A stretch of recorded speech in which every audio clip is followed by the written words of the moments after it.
The road to the Six Invitational has reached its conclusion. Live here in Montreal, we're about to get underway, the best event of the Rainbow Six Siege calendar. Of course, welcome to the Rainbow Six Siege Invitational 2020. It feels so good to finally say those words. My name is Derry Desertu Holt, and I'm joined by my fellow Brits in Mr. Timothy Ace of Pyrite Lever.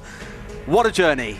I'm still shaking from the excitement. This is real now. We're here and it's about to get started. I mean, if that introduction didn't give you goosebumps, I have absolutely no idea what will.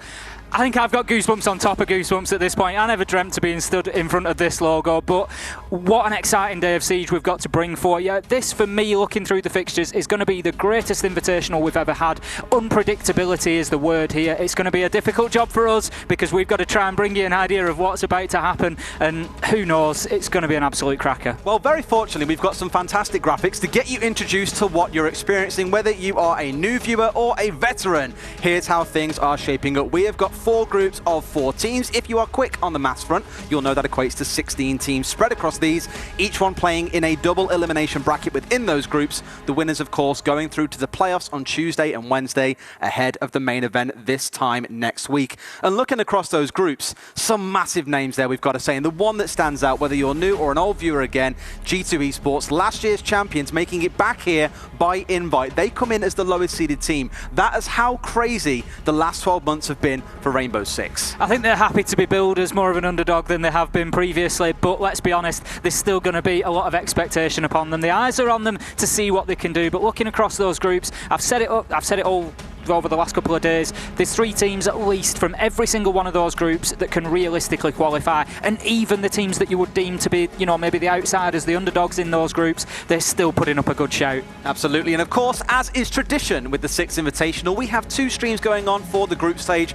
so you can feast your eyes on every single best of 3 that takes place. This stream, twitch.tv/Rainbow6, will see us opening things up with Navi versus Spacestation Gaming. Over on twitch.tv/Rainbow6 Bravo, you can see Rogue versus TSM. So it's EU versus NA on both streams. We're really spoiled for choice here, Tim. What an unbelievable pair of fixtures to start off SI 2020. You have got 4 of unquestionably the top teams in the world at this point in time at Rainbow Six Siege, all facing off. It is unbelievable. It's going to be super exciting as well because this happens for the next 3 days. It's not just today that this is going on, which I think, if nothing else, just shows you best have your weekend reserved for this only, because every single game is going to be interesting, and since it's double elimination, you're going to find as the days go by that things get even more interesting. And here we can see exactly what I was just talking about. Today we have round 1, so Navi versus SSG and TSM versus Rogue. The follow-on matches for the rest of the day will follow a similar format for the other groups. If you lose, you go into the lower bracket, so if you lose twice, it's like in Mario when you've got 2 lives left. If you lose those, you are out, you are going home. But if you win, you can progress through to get yourself into the playoffs taking place again on Tuesday and Wednesday to hopefully qualify for the main event on Friday to Sunday next week. Absolutely. A lower bracket run can always be extremely exciting when teams maybe just don't come out as hot as they might like on day 1, and then they've just got that opportunity and it gives them a new fire to get into those those important playoff places. Absolutely does. But of course, as you've seen, the first game we're having here is Navi versus SSG. The boys from the UK coming up against the North Americans. Let's have a look at these rosters, Tim. Spicy. That's what this one's going to be. Navi, a roster that we are extremely familiar with, Des. We've cast these guys all the way from formation as M&M through the UK scene, Challenger League. We haven't cast them in Pro League, but we've cast them at tournaments under the current banner as Navi. And to see them here at Invitational, it's unbelievable. For those of you that aren't too familiar with them, we've got Citizen, Kendrew, Pi, Nello and Saves. A majority UK team. We've also got, obviously, Nello and Saves in there, Croatian and Polish. And there is Kendrew on screen right there as well, followed by the rest of the roster, no doubt. I think that's Citizen. There he is. Citizen's head. Back of his head, if you really wanted to see what that looks like at any point. Hopefully be seeing the back of the heads of many players in game, no doubt, as he is one of the more aggressive players to the team, often called an entry, or for those that know as well, a Jaeger player on the defensive side. He will be the one chasing a bunch of kills around the map, but he's got to contest with players like Rampy on the other side. Again, this Space Station Gaming lineup, everyone from the US except for Canadian.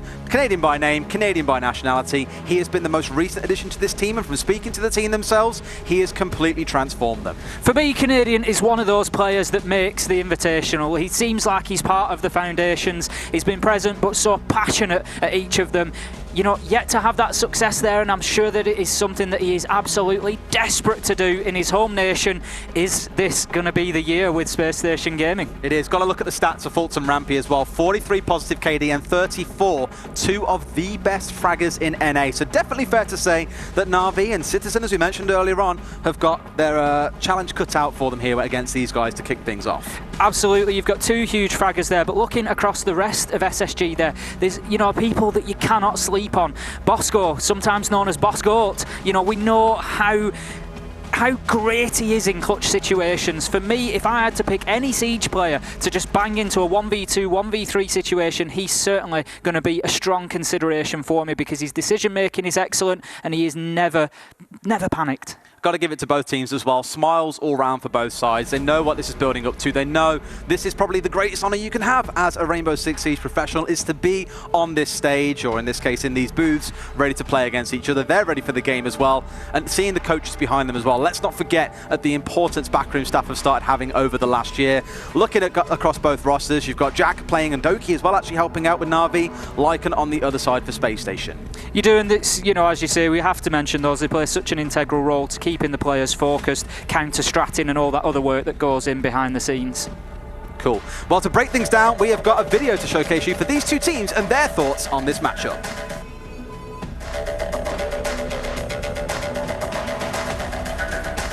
My name is Pi, I play the Na'Vi, and my role is a flex.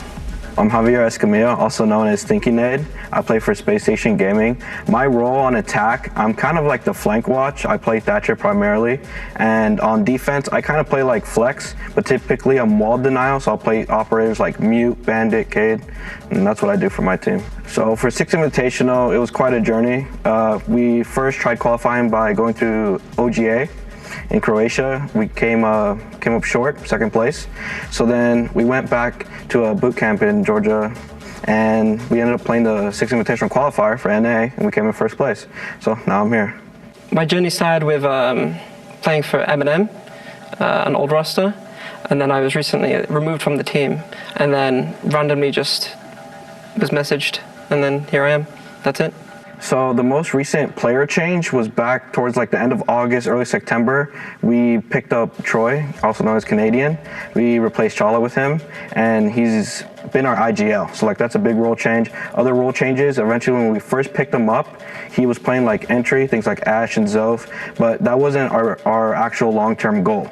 So our long-term goal was to put him on to support on attack, specifically things like Thermite.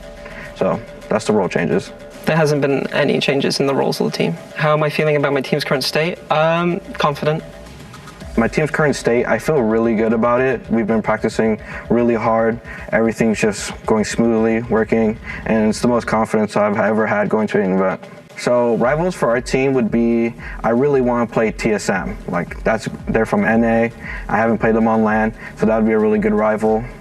Yeah. Who are our opponents? In our group, there's Space Station Gaming, Rogue, and TSM.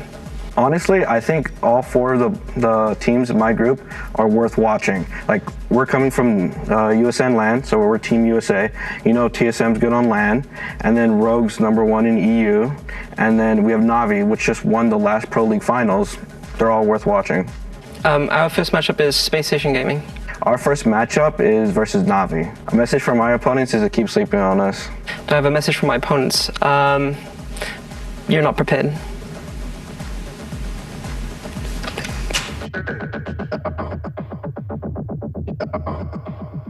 Oh, he's not a man of many words, is he, Pi? But when he sits there and goes, "You're not ready," he knows what's coming to it as well. He knows he's got to bring the back down against Space Station. And equally for those guys, I need a flag, an American flag. They know they're Team USA right now. They're coming in here with the weight of a nation on their shoulders, along with TSM, of course, and Dark Zero. Can't forget about the rest of the representation. It's definitely a big victory. It is a clash of the titans in this way. One team has won USN recently. The other won the last Pro League finals. it's a great way to start things off. It certainly is. I don't want to necessarily ignite the big EU-NA debate, but it's interesting. Yes, you do. Do it. It's interesting coming into these first fixtures and seeing that on both streams, that we've got teams on both sides of the coin. EU is just so stacked right now. It's making it very difficult for any of these teams to really find consistency, so we'll see how that impacts. Absolutely. Well, we are into the pick and ban phase. As said, this is all best of 3, so the format is ban. Each team then picks a map, 2 more bans, and then the decider is the one that is left. Cafe being banned by Na'Vi, not too surprised. The team that started out with it playing it quite a lot, and over time, well, no. I sort of maybe expected a Clubhouse ban to come in from Na'Vi there, knowing how proficient SSG are on there, and it's absolutely no surprise to see Spacestation coming in with the pick of Clubhouse straight away if available. But that being said, they've also allowed one of Na'Vi's best maps through in Consulate. Coastline is also a very good map for Na'Vi, so I think that's where the SSG ban has come from there. Villa going out, I think, I was going to say a border decider more than likely. I think it's one of those maps, you take your gunfights, and I think everybody's happy enough to play there as a decider. It's a really interesting 3 maps they're playing on, because Clubhouse isn't really one of Na'Vi's weaker maps, dare I say. Maybe it's more Spacestation, no. And in fact, speaking to Lycan yesterday, he said this: when we get to play a map of our choice, we will win. So they've got to come out swinging here in this first map and make Clubhouse their own. Clubhouse Consulate is probably the best 2 maps I could have thought for these two to face off on to start this show with a bang. I'm having palpitations at the thought of going to these 2 maps. Consulate is going to be wild for Spacestation. Na'Vi have been regarded ever since back when they were M&M Gaming, before they were picked up in the middle of last year. It was regarded as their best map, so expect them to come out swinging on there as well. But again, to give you 2 players to focus on for this map, Citizen and Rampy. Looking at their stats, you would say Rampy is probably the better player, but again, EU has been so volatile lately. Citizen and Na'Vi won the Pro League finals not too long ago. He is regarded as one of the best gunners in the world. I call him Robo-Citizen sometimes, because he is an absolute machine when he gets into these rounds. So these two are going to be the ones you'll see facing off at the majority of the start of these rounds when it comes to the kind of roaming phase. I'm interested to see how things play out, because that opening kills and opening death stat is going to be the big definer in this series. It's going to be huge, because we know coming into rounds where SSG have the opening kill, they are statistically the better team. They have the higher win rate there. So that's going to be something, if SSG can take control of that entry battle, Na'Vi are going to start to struggle if they're playing from behind. We also know that SSG like to come in, they play with structure, they play a nice slow game, they've got their plan laid out, that's what they like to achieve. Absolutely. So if they're getting that entry kill, it's going to prevent Na'Vi coming in and disrupting them, because then they're fighting from a man down and it reduces their options. So it is going to be an absolute key factor to watch. Well, it's time for us to get into the first game, the first map, the first everything of the Six Invitational 2020. Clubhouse between Na'Vi and SSG is going to be where things kick off here. And I've just remembered that we've got something really exciting to show you guys in about 30 seconds time. Your in-game experience is going to be transformed, because heaven knows ours was when we first saw it as well. But first, let's go through these bans, Ace. You've just whet the appetite there, Des. I've already seen it and I want to hear more about it already. But yes, I'm a good salesman, we'll say that. Be excited, be ready for that, because it is a big change. Wow. First bans coming in, we've got Maverick and Thatcher. Not huge surprises there. Maverick is pretty much a stalwart ban here on Clubhouse, protecting those hatches. Thatcher will lead into the Kaid ban, because ultimately, if you've no Thatcher, you don't want to be playing against Kaid, because he makes it very difficult then for Hibana or anybody else. Nigh on impossible to come and clear those hatches out. Maestro going to be the final ban away by Na'Vi. Not too surprised, as Fault on the side of SSG. You saw his KD earlier. A great majority of that came from Maestro, one of his main operators. So, with the bans all rounded out, like you say, this is going to be a bit slower than what you might expect from a normal Clubhouse. The Thatcher being taken away makes things a little bit harder to breach. It's harder to get through walls. You bring things like a mute, as you're seeing here for Nello. That will make things very, very challenging for the other side. But here are our first picks. Anything really surprising that you see there, Ace? Because otherwise everything looks pretty standard. The Mute Mozzie set up to deny everything in terms of intel. That's absolutely no surprise to see that. I rewatched the TSM game, TSM SSG from during the Pro League season yesterday, and we saw the Mute Mozzie combo just they had an absolute field day. TSM played that on defence and really did limit what SSG could do on attack. SSG did play against it very well. We're going 4-2 on attack. Let's see if they can make any better use of it here, Navi. I'm stood here dying, and you guys have just seen it for the first time. This new wonderful Observer UI brought to you, of course, by the one and only Medix, who is observing for us here. Medix for invite. God bless his soul. We did it, boys. He got here in the end. But this new UI is fantastic, because we can see so much of what happens in the middle of these rounds. We can see the state of drones, how many of a team got less, what's the utility available on both sides at any given time. So looking across this, you can see everything that is going on for both sides. The key one we're going to be watching for now that we have this access to this information is the drones that are alive for SSG as the round goes by. How many are stolen away by the Mute and the Mozzie? How many do they have left alive? And most importantly, how many are left in pocket? Again, interestingly, looking across the setup for Navi there, it's the sort of thing that we can tell you a lot easier now, is that Navi are putting a big focus on information in this round. Citizen Pi both have bulletproof cameras, and then we've got saves on the Valkyrie, we've got Kendrew on the Mozzie, so they are going information overload, both in terms of denial and in terms of trying to use it, and we know how important that can be in Siege. So round number 1 has kicked off underway. The Six Invitational has kicked off in full force now. We're going to be down in Church and Arsenal here on Clubhouse, and the tension is high. It absolutely is. I wonder who gets the first kill of SI, because that surely is the kind of thing you put on your Twitter bio once this is concluded. Is it going to be our stream or is it going to be the Bravo stream though? That's the question. Race. No one knows, absolutely. But as I said, we are on the downstairs. Very commonly where you would see a Thatcher being employed here to make sure you can definitely open up the hatches. That's why we saw the Kai ban come away, because the Electroclaw gadget, very, very good at preventing hard breaches such as Hibana and the Thermite from being able to get those opened up. And by the looks of it, SSG are making the right call here and really spacing things out. They've even got 2 up here on the top floor, so Navi actually borrowing a little bit from SSG and saying, you know what, we're going to hold the top floor. But Rampy goes, you know what, we've seen this 10,000 times. It's a strat that we run. You are not going to keep us away from getting these kills. And Rampy, as said, is going to find the opening kill. One of the key players, the second one comes through for him as Saves goes down, and Navi already into a 5 versus 3. We told you to keep a close eye on Rampy, and that is exactly why we said it, coming in with 2 huge entry frags for Space Station Gaming, and that is not the start that Navi will have wanted here. Now, it's interesting, we've seen Navi try to play this top floor defense. If you remember, they did exactly the same in round 1 against Fours, week 1 of Pro League, and they had the same outcome. They got absolutely decimated up on the top floor. It's not worked again this time, so that's maybe something that they need to think about reviewing. We've got Bosco in here as Hibana just opening that kitchen hatch up, so that's going to start applying pressure to the 3 on site as well now. I'm somewhat surprised because with Citizen and Pi playing on Vigil and Castle respectively, you have impact nades there, and they could have denied that going off, but no attempt was really made.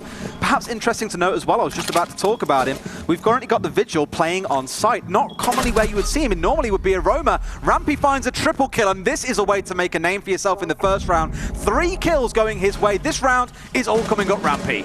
Rampy is an absolute demon, and he's on a tear from round number 1. The potential for an ace is still there. The potential for an ace is real as Rampy comes in with kill number 4, taking the Vigil off the board. That leaves Pi all alone. He will get 1 onto Pulse. He has to go 1 versus 5. He won't be able to. And Rampy finishes things off, starts us off with a bang. 6 Invitational. Rampy, welcome to Canada. Oh my word. That's the way to start things out. And I mean, Navi not looking too shaken. They know it's a first round. These things will happen sometimes. It's a learning experience. There's more than 1 round in a game, which is the beauty of Siege. Things can change back and forth. But they are not going to return downstairs. They are instead going to head upstairs into CCTV and Cash. I think that's a good idea, let's be honest. They've just had Rampy come through. He got 2 kills up on top. He got kills on every floor. He got 2 kills up on top floor. He moved down. He got vertical kills from kitchen. And then he moved down to bottom floor and finished Pi off. It was the Rampy show in round 1. That's what we want to see here. This is a celebration of Siege. This is about that excellence in play coming together and players showing us the best they have. And that, I'm afraid to say, is not even the best that necessarily Rampy has. Absolutely. I mean, an ace is a pretty high one up there in terms of what you can deliver. When we saw Bolts plus in from Blue off towards the east side, I was like, no, please don't take it from Rampy. And it sounds bad, but I'm actually really glad Folks screwed that up and didn't get the kill, because it gave Rampy that chance. I imagine the team was then screaming, no, give it to Rampy, give it to Rampy. It's a beautiful accolade to have in the first round, so fair play. We're going into the second one now. We head to the upstairs, and immediately you're seeing the Mute Jammer going down on that double wall facing in towards site. Reason being, again, that without a Thatcher, it's very hard to clear out. What they're going to have to do instead here is attack from the downstairs, make use probably of that Zofia or the Buck to try and clear that gadget out from below so it can be breached with the Thermite that Canadian is currently sat on. I commented before we got into game here that disruption is going to be a very important factor here, and more so in terms of Navi trying to disrupt SSG when they're on their defences, but Space Station have just given us a great demonstration of why that disruption is so important. Navi had set themselves up on top floor and found themselves very quick in a 5 versus 3. Space Station coming in and preventing them doing what they wanted to do, and that was then pretty much all she wrote. It was very, very difficult for Navi to gain any ground in that round. As it is, we're going to be looking at round number 2. Up on top floor, how quickly can Space Station disrupt Navi's defence here? How quickly can they get that east wall open and gain the garage control that they're going to be looking for? Pi burnt both of his impact nades there, trying to destroy the Hibana X-Kairos on the other side of the garage door, but couldn't quite catch them. So either way, that has now been opened up at no cost to SSG. That's 2 impact nades down. It doesn't sound like a lot, but at the pro level, every piece of utility counts, and those impact nades being gone may yet hurt them later on. The wall is open. Now, I was going to comment on the fact that Na'Vi, just the right-hand side of that entryway, had opened up a hole looking downstairs to try and prevent the play that we mentioned. The buck coming down, the Zofia from downstairs, destroying out the mute jammer. One thing to clock, by the way, we've got 1 minute and 50 left in the round. All 10 drones are still alive for SSG. That's it. At this point in time, they are really using that information gain.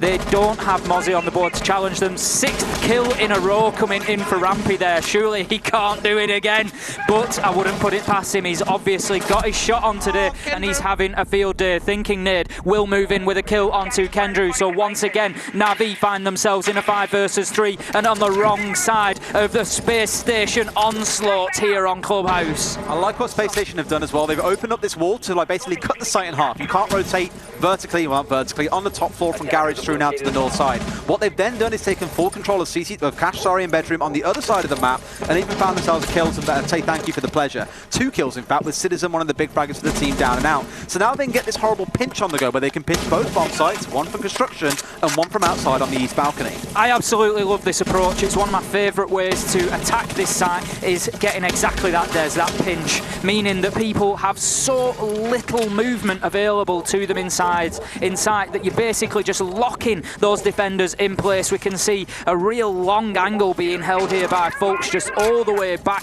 on the catwalk there, seeing if he can get any view in. He will put in the disruption of one of those Zofia lifelines just to, again, make it difficult for the defenders to have any movement. But Space Station just stalling out a little bit, but Canadian will give them the kick in the backside that they need to get moving, and he moves in with a kill onto Nello, so that now leaves us in a 4 versus 3 at this point.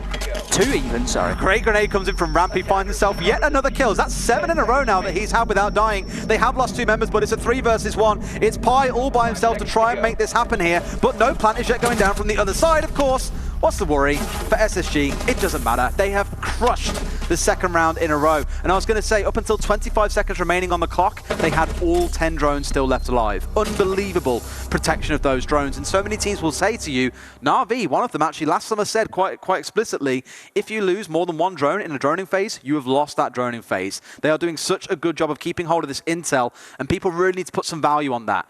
Intel is everything in this game. Pro teams rely on it, so much so that this is why you sometimes see operators like Nook being brought out to try and disrupt teams, because they're relying so heavily on cameras, on drones to do work for them, that they can just sneak in and cause absolute chaos. And you could see it in the gameplay. They weren't worrying about flanks. They weren't worrying about focusing on anywhere else on the map. They knew exactly where all the Navi players were, and they knew that they could just focus in on site exactly as they did. Like you say, getting good control over the construction side, and just created this huge pinch so that none of the defenders could really move with any sort of freedom within that site, and it made their lives very, very difficult. As soon as they tried to move, that's it. Bang, they were picked off, and somebody was there ready to take their opportunity. So we need to change this round. The key thing for me is making sure they keep that east wall reinforced for a little bit longer, because it got opened up so within the first minute. Exactly, and that was even with them having a kill hole going down through the floors to try and find out when the buck pushed through. Didn't matter.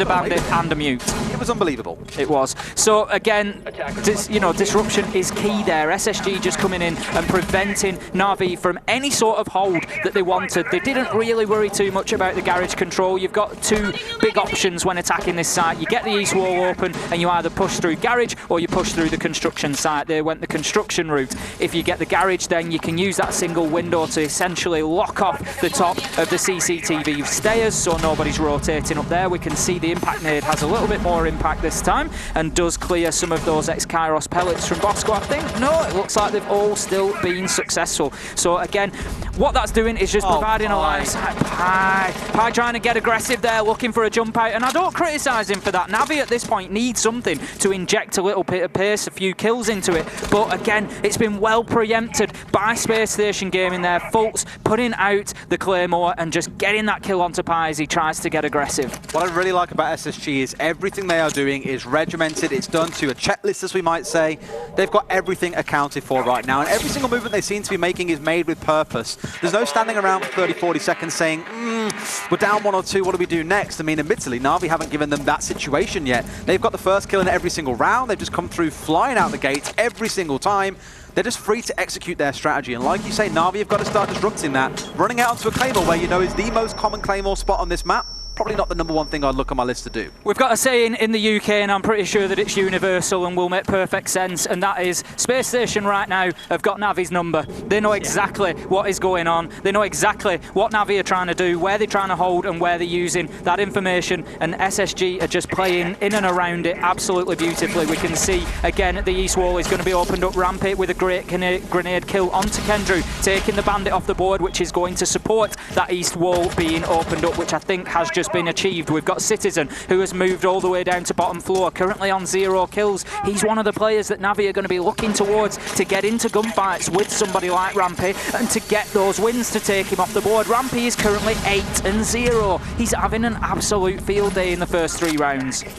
Yeah, and as things are standing so far, the grenade kill coming through from Rampy onto Kendra as well as he tried to go for a trip. They almost catch out Nella, but he moved away about 3 seconds previously. So good for them. They've got control of Garage, but we're down to 35 seconds. So this has definitely been a slower round from SSG. They're going to have to move fast if they want to make this work. And you can hear the drones all around Nella right now, and they're pushing up here onto the catwalk. 2 of them together, goes for a C4. Doesn't matter, he's looking the wrong way. Into a 4 versus 2. Saves will get one back onto Bosco. 20 seconds remain, and SSG have got to move fast. They really do, and move fast they are as they head into sight. They've got that soft wall opened up with now the garage control. That's going to open up the default plant spot, and we can see they've moved in there, and Canadian is getting that plant down. Oh, what a C4 toss from Saves though, taking Canadian off the board. That will prevent the diffuser being planted, and Navi will win the round on time. Wow, like we said, it got to 40 seconds left and they were only just getting control of Garage, and I thought to myself, this is where you come into a pinch. There's a couple of C4s on the other side. You've got a Valkyrie, you've got a Mute. It's going to sting if you don't move fast. But unfortunately, they left it down to the wire there. No one watching the potential angle where those C4s might come from. Easy as pie, both figuratively and literally there for Na'Vi. 2-1 at least have shown that this round wasn't a total whitewash for them. Great C4 toss from Saves there, but 4 Navi, kills. A cautionary tale.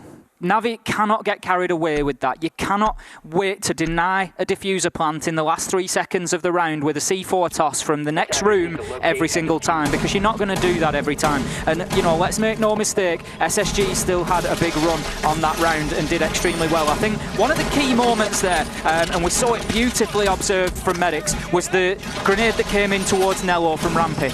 If that grenade hits Nello and clears him out of Garage, that buys SSG about 20 seconds, because they were still delayed in getting up onto catwalk. As it was, Nello was in a difficult position. I certainly don't criticise his choice of trying to C4 over the balcony to try and get himself a kill. He wasn't aware that Spacestation had pushed up onto catwalk. If he could, you know, really, he didn't need to hold off for any longer. They won the round, but it was that delay that basically left SSG short of time. What I've got to give to SSG as well, they were the ones who chose to ban away the Thatcher, but they have shown so far that he may as well not even be banned. They are still getting walls open in good time, they're still pushing through them, you're making use of the vertical play to really make sure things are working out for them. And the start of that round, you mentioned the time thing. In the end of it, it took them a little bit long to kind of get open the east wall and then also get control of construction and be able to kill 2 members. Rotate everyone down to Garage and then go for the push-in. If they'd give themselves another 20 or 30 seconds, I still think they could have won that round. Just took a bit too much time, like you're saying, getting up onto the catwalk in Garage and actually getting through into sight. But I'm pretty sure there's nothing to be worried about. It was one round where they got caught out by a C4. They didn't quite expect it. It's something they'll learn from in the future rounds as we now push through. Now, we are changing site again, this time going around to bedroom and gym. this sees a lot of play around the west wall out onto what we call Jacuzzi wall in this case. So I'm curious to see how quickly they can get that open, because no doubt it's going to get stacked up once again by the mute jammers from Nello and the electric charges coming out of the Bandit. As you said, Jacuzzi wall can be extremely important to this site. If you can keep that closed, then you're basically limiting the attacking side to pushing through single windows and doors. We're seeing utility expended in the cache and CCTV area, which is nothing unusual, no surprises there. We call them an extended defense because basically that's exactly what you're doing. You're taking your bomb site and you're extending it out into other rooms and you're applying utility there. And the reason that you do that is because the attackers then can't just move through that area freely. They have to use their own utility and lives to try and get through there. So that's why we have those extensions. They've realised from last round especially that the key to maybe beating SSG is to force them into a final few seconds fight where they know that they have to panic and there's no key strategy to really work from. I think that's part of the play, but immediately we're getting Canadian rotating around here to open up the single construction wall.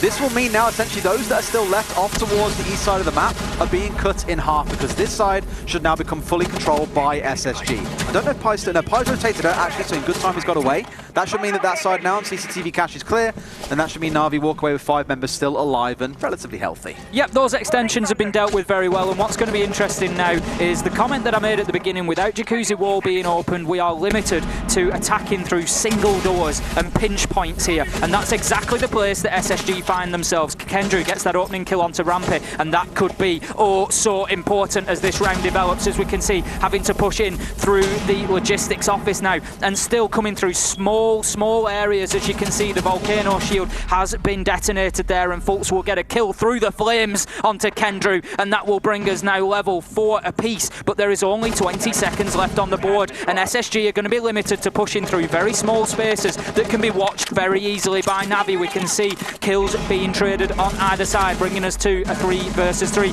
10 seconds, and this round is anybody's. Saves and Nello with a huge double, and that's going to level things up. Navi have woken up into the Six Invitational. Well, Nello and Clubhouse with a shotgun, name a better duo. If those that don't remember, when these guys first got promoted into Pro League, back against when they played Vitality in Challenger League, the final round came through as 4 kills for Nello with a shotgun in the basement of this very map. So it's one of those ones where he carries a bit of history, shall we say, and to win that round up for them there and bring it to 2-2, exactly what you want to see coming out of him. So a successful defense for them on Gym and Bedroom. For the new players will of course now mean that site is locked and they can't go back there for 2 rounds. Instead, they are going to opt to go downstairs into Church and Arsenal, as the round before last, they of course managed to win out on CCTV and cash. So let's hope this goes better than the first round. Let's hope it does, because that first round was an absolute run over for Spacestation Gaming, and that's not what we want to see from any side. It's always nice to see players come in and get aces, but what we want for you here at home is we want a nice close battle. We want this going all the way. We want that tension. We want that edge of the seat stuff. As it is, they struggled a bit downstairs. Just to, by way of explanation of the site process there, Des, you mentioned, for anybody who might be new joining us, basically, if you played on a site, once you've won on that defensive site, you have to play 2 rounds elsewhere. It doesn't matter win or lose, you just have to play 2 sites away from that one, and then you can go back there and defend it again once you've won it. If you lose a site, you can go straight back there. So that's what we talk about when we're mentioning the rotation of sites there. Now we can see Pi is around that blue corridor area with Citizen joining him as well with some utility. The ADSs of Jaeger being placed down there. We can see the volcano shields of Goyo just being placed in the blue corridors there. Now, just as a way of, again, a little bit of an explanation of how you would normally go about defending this bottom floor, blue corridor is extremely important. When attacking it, they will usually aim to either get the kitchen hatch or the church wall, or a combination of both open, and that gives you your main entry point into site. But what can often be very definitive in terms of attacking this site successfully is multiple angles of attack.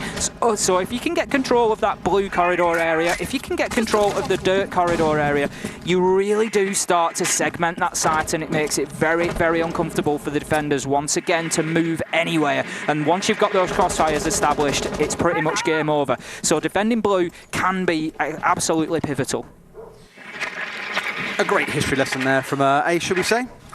Great explanation of exactly how you defend on the downstairs. And for the first time in this game, I think I've just heard it. That was a drone being stolen. A beautiful one-tap from Fultz onto Pi.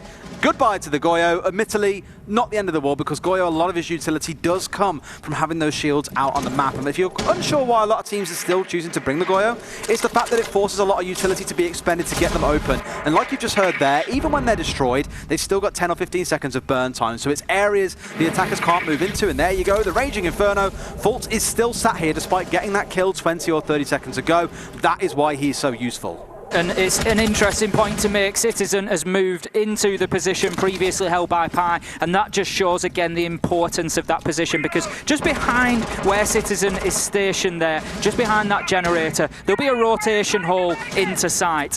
And once you've got the freedom of movement from this position that we just had on camera there through to the site, it becomes very, very difficult. Kendrew, however, has not been picked up on the roam with Mozzie, and they have just learnt a lesson there with Fultz losing his life. Kendrew able to move through and get himself a quick kill, but he's about to be challenged. This is the big thing now, because since they got that kill onto Fultz, this means this entire east side of the map is unknown to them. They had to try and get a drone there, but Canadians looking the wrong way. They have got so many drones left alive, but none were used to lead him in there, and I think it comes down to the fact there is so little time. They know that Kendrew is here. They cannot afford to attack with an unknown operator lurking behind their backs who can upset them when they try to go for the attack. This is exactly what we said Na'Vi have to do, is put a bit of a thorn in the side of SSG's plans and say, look, you haven't got enough time to react. What are you going to do? Force them into a very difficult situation, which on a number of instances so far on this map have really come back to bite them. This is absolute roam 101 from Kendrew here. If you want to learn how to roam, watch this round back. He's got a kill, he's moved his location. He's got a kill, he's moved his location. Rampy coming in and saying, let's not worry about those roamers though, with a nade coming in onto Nello, the diffuser going down. Kendrew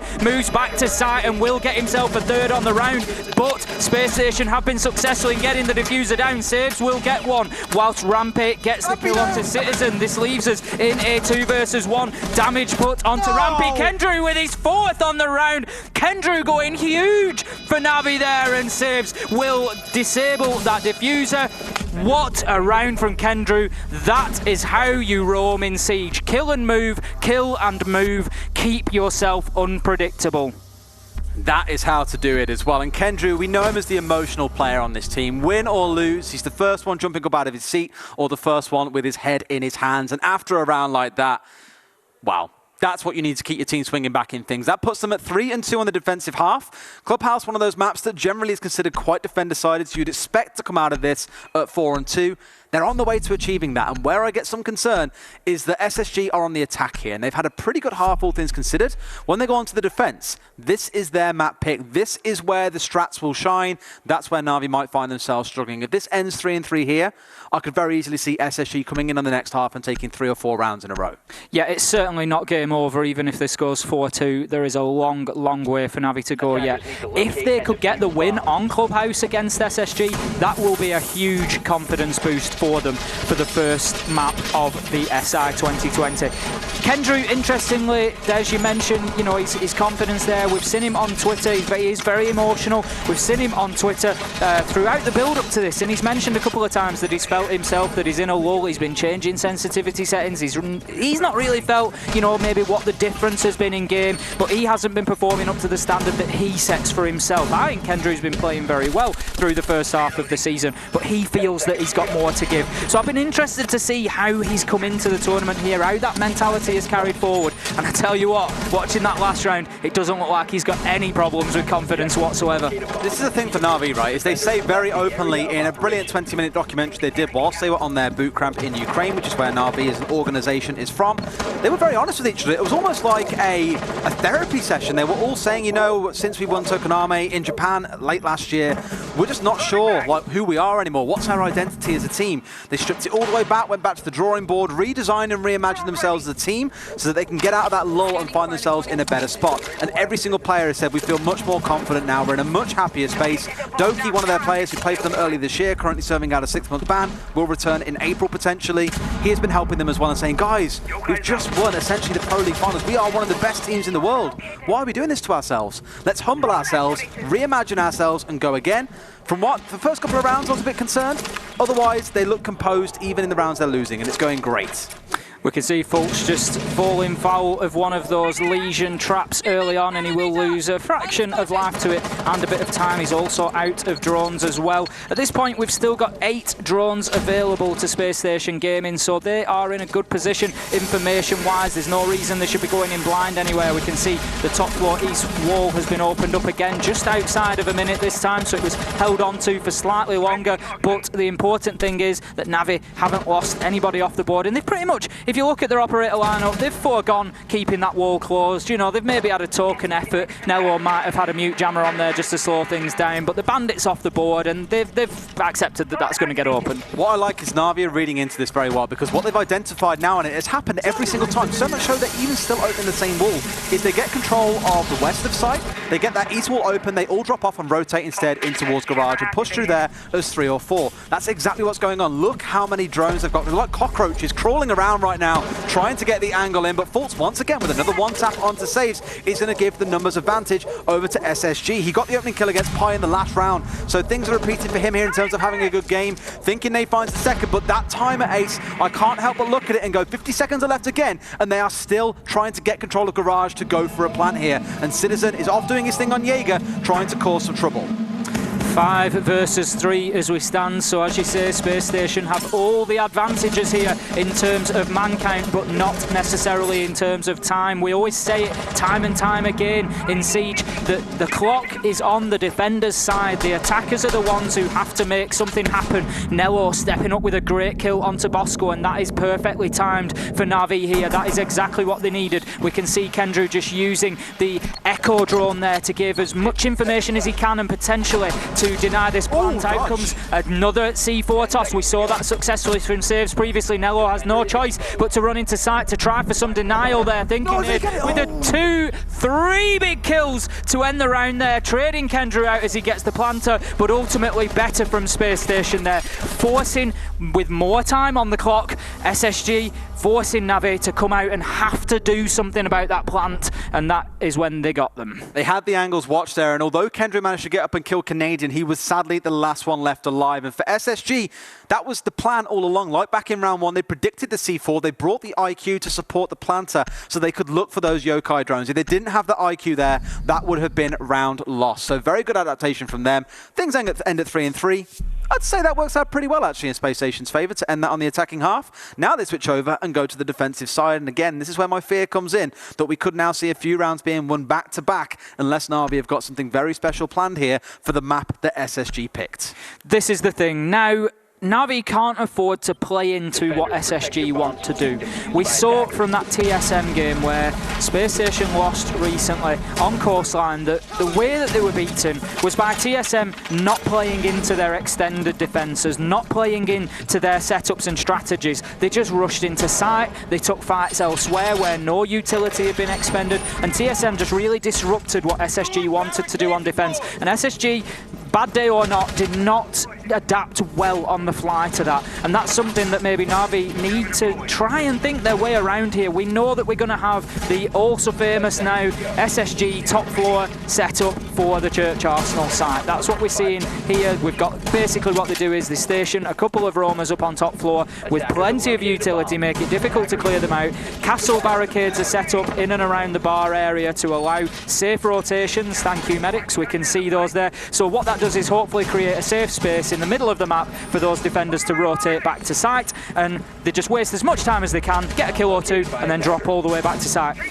If Navi can think of a way to actually just circumvent that could be the way to win this. This is the problem, right? I think SSG played this strat 7 times and not a single team could break it. It was just not done. It was not a done thing. And I actually remember once seeing Navi attack onto this. I believe it was Citizen pushing in from the southeast side of the map, sorry, southwest side of the map. They just couldn't find the kills to really shut this kind of roam play down. So if this comes off for SSG, they still maintain that status of one of the teams with one of the best defensive setups for this map. But look at this. This is the beautiful stuff that you love to see. Creeping their way in undetected. This is going to be a rush. This is their response to SSG's strat.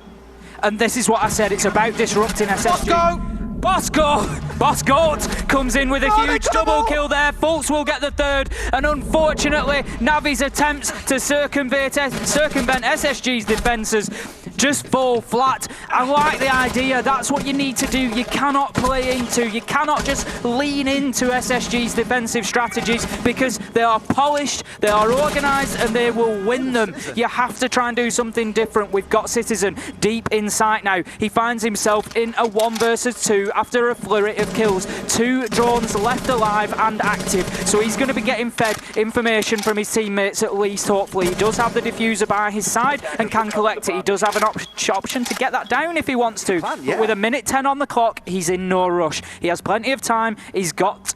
And this is something I've seen from SSG that they've suffered with previously, and that's when somebody is in sight with a diffuser, they actually allow it to be planted, and it puts them on the back foot at that point. You've just seen there what he's done. He's positioned his drone there, watching in towards the main corridor, this room that he was watching into just then. So his team can sit on that drone and give him the intel. That means he can now go for a plant, and immediately Canadian's response is, let's rotate. The thing is, he's got this active, they don't know, but is he going to find a kill in time? It still comes through for Citizen. Can he find it again? A triple kill. He has the capability to destroy this strat from SSG and blow things open. Admittedly, it comes down to a clutch situation. Plant was going down once again to try and bait him back in. There is still so much time remaining, and I imagine that drone is still sat there watching. It's Rampy versus Citizen, the head-to-head that we showed you back at the very start, but it's Citizen trying to go for a kill, creeping his way in. Probably not a lot of intel out there right now for the defensive side. Coming up behind him, this could be a quadra kill. This could be everything to close things out for them. 10 seconds remaining. Rampy's still got his back facing the wrong way. Citizen creeps in, looks around to the left, looking the wrong way, turns around the last second. The kill doesn't come through. Rampy does it big for the boys and takes the round for them, but Citizen was a millimeter away from bringing that one back for the boys. What a round that was.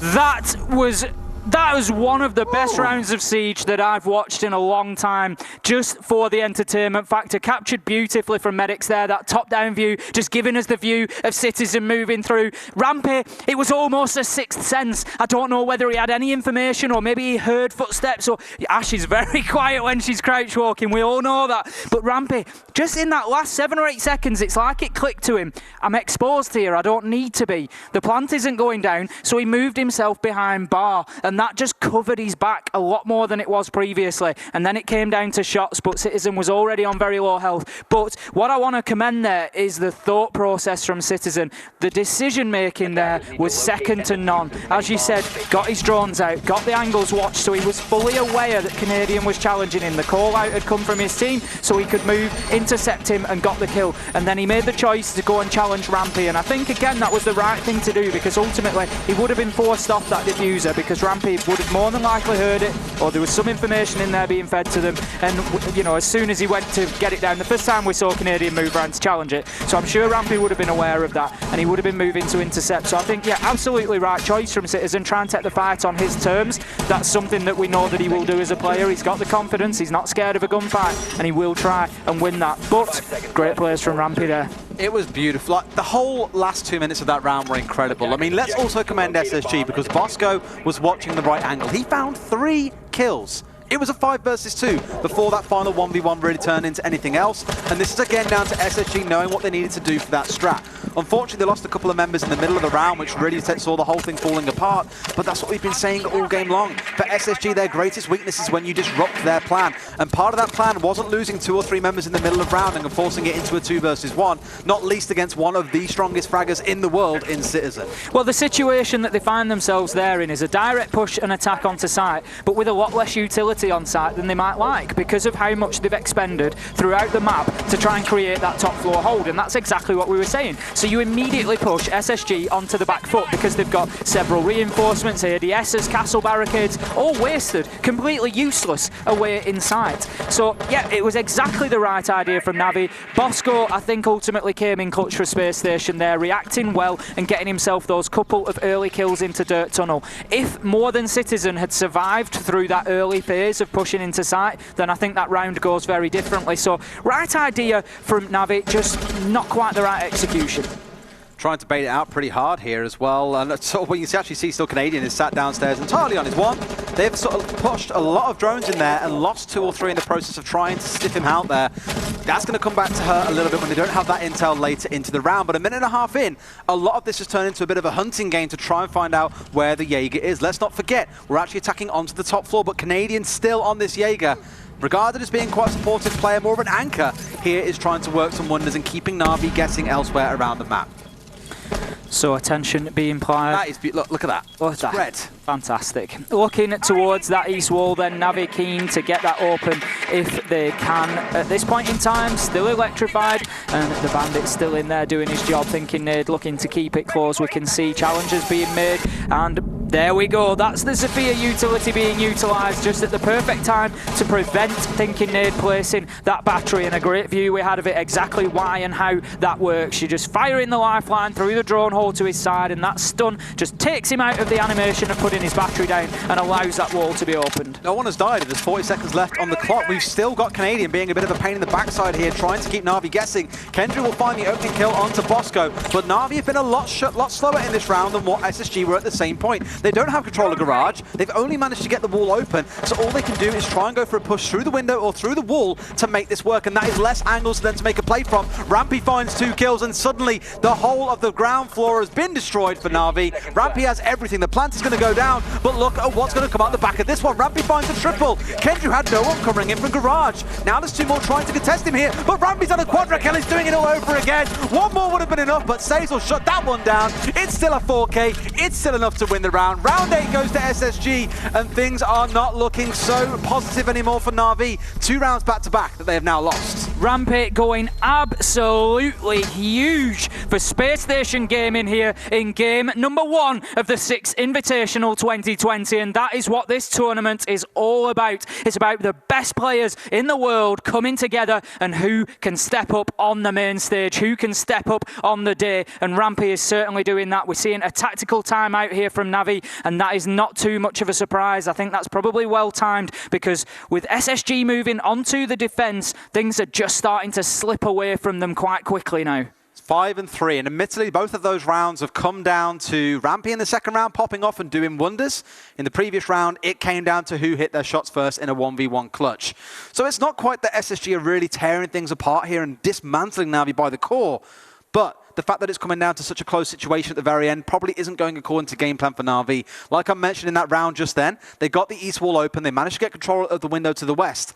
That was all they had. They had no control of Garage, they had no one pushing in from construction, whereas you compare that to SSG, their tactic was get the east wall, get the window, take control of Garage, and then go for a plant. So they basically left only the north as their place of opposition. And for exactly an Na'Vi, as you saw, north and south were their enemies, and in the south was Rampy with 4 kills. Unfortunate, but these are the things that you need to consider, I imagine. These are the kind of conversations that Na'Vi are having right now. What needs to change about the way we're approaching this? How do we speed things up a little bit? Because SSG are the ones keeping us at bay right now. I think really at this point it's about recognising where those sort of peripheral players are, the roamers for SSG. You know, how far away from site are they? How quickly can we move in and challenge and remove them? As we saw from SSG, when they were so successful on the attack, they were getting the first kills. Those entry battles, we mentioned it beforehand. I can tell you through the first half, 5-1 in favour of SSG. Entry kills went to them. And what was happening was very quickly, Na'Vi were defending sites 3 versus 5. And that was because those peripheral roamers were removed quickly. And like you say, that then gave SSG the freedom of the map. They didn't have to worry about being attacked from multiple directions. They knew that all they had to do was focus on what was left in sight. And they went in there, held the lines of sight, got themselves crossfire kills, and ultimately a position to plant. Na'Vi aren't really challenging early in the round. You commented 38 seconds to go, and we still had all the players on the board. And that is always going to leave you in a difficult situation. Now here's an interesting pick coming through for you. Something we don't very commonly see in Europe, as every single team seems to absolutely despise her, but clearly SSG a little bit more pally, should we say, with Mira. She's being brought here towards this site. Now, I imagine most of you have seen it before, of course. Brings along these black mirrors that you can put on walls so you can see through one way, but they can't see through the other. What this leads to potentially is a very interesting setup where they say, you know what, we don't care too much about this west wall. They can have it. We stick a window inside a bathroom, which is the single reinforced wall you can see towards the left of your screen, and then it becomes a war trying to get rid of the mirror whilst also being safe enough to push in. Thank you very much, medics. Sometimes we'll see some teams jump back through this rotate and then reinforce that second wall. They'll likely leave it soft here so they can have free kills going through. There goes the mirror, so that pretty much confirms that is exactly what they're going to be trying to do here. Would expect a second one to go where Canadian is right now, because that way you can very safely contest windows, the one you can see towards the north, or towards the south in this case, and the one potentially through in towards Jim on the right-hand side. It's a very, very safe setup coming out of SSG. Let's see what Na'Vi can do to upset the upset the standard, should we say. Frag grenades can be very important in dealing with that setup, and it's interesting to see on Navi's side that they won't have any on the board. So usually a Sledge, a Buck, somebody like that who can come in with those frag grenades. Did he get up through the drone hole from all the way back there? Honestly, no way. At this point, it's becoming very, very worrying. Navi have just lost their hard breach there. What a fantastic kill from SSG. They're just playing with so much confidence. 4 opening kills for Fault so far. Unbelievable. This guy is tearing them apart when it comes to these first kills in pretty much every single round. What I would like to see out of Na'Vi here maybe is look to take control of stock, because you know you've got to unseat this mirror window that's facing through in towards the site right now. Otherwise, you simply can't push from the south, from the west, even from the east. They need to get control of stock if they're going to make this work. A minute in, they've still only just got the wall open. Plenty of drones available to them. Obviously, they had the secondary hard breacher in Hibana, so they still had the option after losing Kendrew to get that wall open, which they've done quickly. And that is good. We can see Capitao utility now being used, drones being put out to try and find out what's going on behind this mirror window, but they know out comes the C4, and what a toss from Bosco! That will take saves off the board, and the driving seat well and truly belongs to Space Station Gaming at this point. We can see an unfortunate pick there with the Hibana pellet just catching that bit of debris on the wall, and that will prevent that mirror window from being opened. Everything that SSG have done here is so genius. They've got the mirror window on the wall. They've got the shield coming out of Faults on the right-hand side, the Goyo shield nonetheless as well, for some late round denial. They've then got a mute jammer behind the mirror window. Every single possibility they have considered, and Na'Vi are not managing to find a way through this setup. It's like an iron fortress right now, and the only hope they've got is to push through 1 or 2 windows, but again, they are being covered by the mirror window. It is simply genius from SSG. It really is a masterclass on how to defend this site. We've got lifeline utility being pumped in from Nello, looking to drop, will drop, and will drop dead as Rampy takes the headshot. Canadian with a second, and thinking nade to finish the round off. Everybody on the SSG roster are getting in on the action now. Reaper, I know you're watching. That round is a video round, I think, because everything SSG did, the fact it was a flawless round tells you enough. No risks were taken, no unnecessary firefights. It took Na'Vi until there were 30 seconds left to actually look at stock. That's when they managed to get it open. They thought, cool, we can go for a push from here, but they even had that angle covered. That was the only point of weakness in that strategy that I could see from SSG, and all they could do from Na'Vi's side is send one man through. It's 6-3. This 3 rounds back-to-back that I feared from SSG has come to life, and now I'm expecting that 4th that we called out earlier on as we go potentially in towards the final site. It's going to be Church and Arsenal. It's going to be the good old SSG strat. No one has broken it apart yet. Well, Na'Vi are going to be very hard-pressed because this is the round to do so. I think we're going to be seeing possibly a similar attack coming in from Na'Vi. We have the 6th pick there from Citizen going onto the knock, so he obviously wants to move through that map quickly and undetected would be my suggestion. So he just wants to get in amongst them and start mixing things up quickly. We'll see if that is something that he can achieve. But ultimately, this result isn't too much of a surprise. Don't get me wrong, Space Station Gaming are looking electric at this point, and they are looking very, very dangerous. That said, Clubhouse is the SSG map. We know that. We know that they're going to come in and they're going to play well here. The big question for me about SSG now is looking towards map number 2. I'm not saying that this one is necessarily over, but I would be surprised to see Navi gain anything from it in reality. We're looking towards Consulate now. What can Navi do there? How do SSG perform? If they come out like this again, then SSG already start making big claims towards getting onto that live stage. I mean, Lycan, again, I sat down with him for about half an hour last night. Said, you know, how are you guys feeling about tomorrow? Like, what are you thinking? And he said, people look at us in Pro League and see us playing best of ones and think that describes who we are as a team.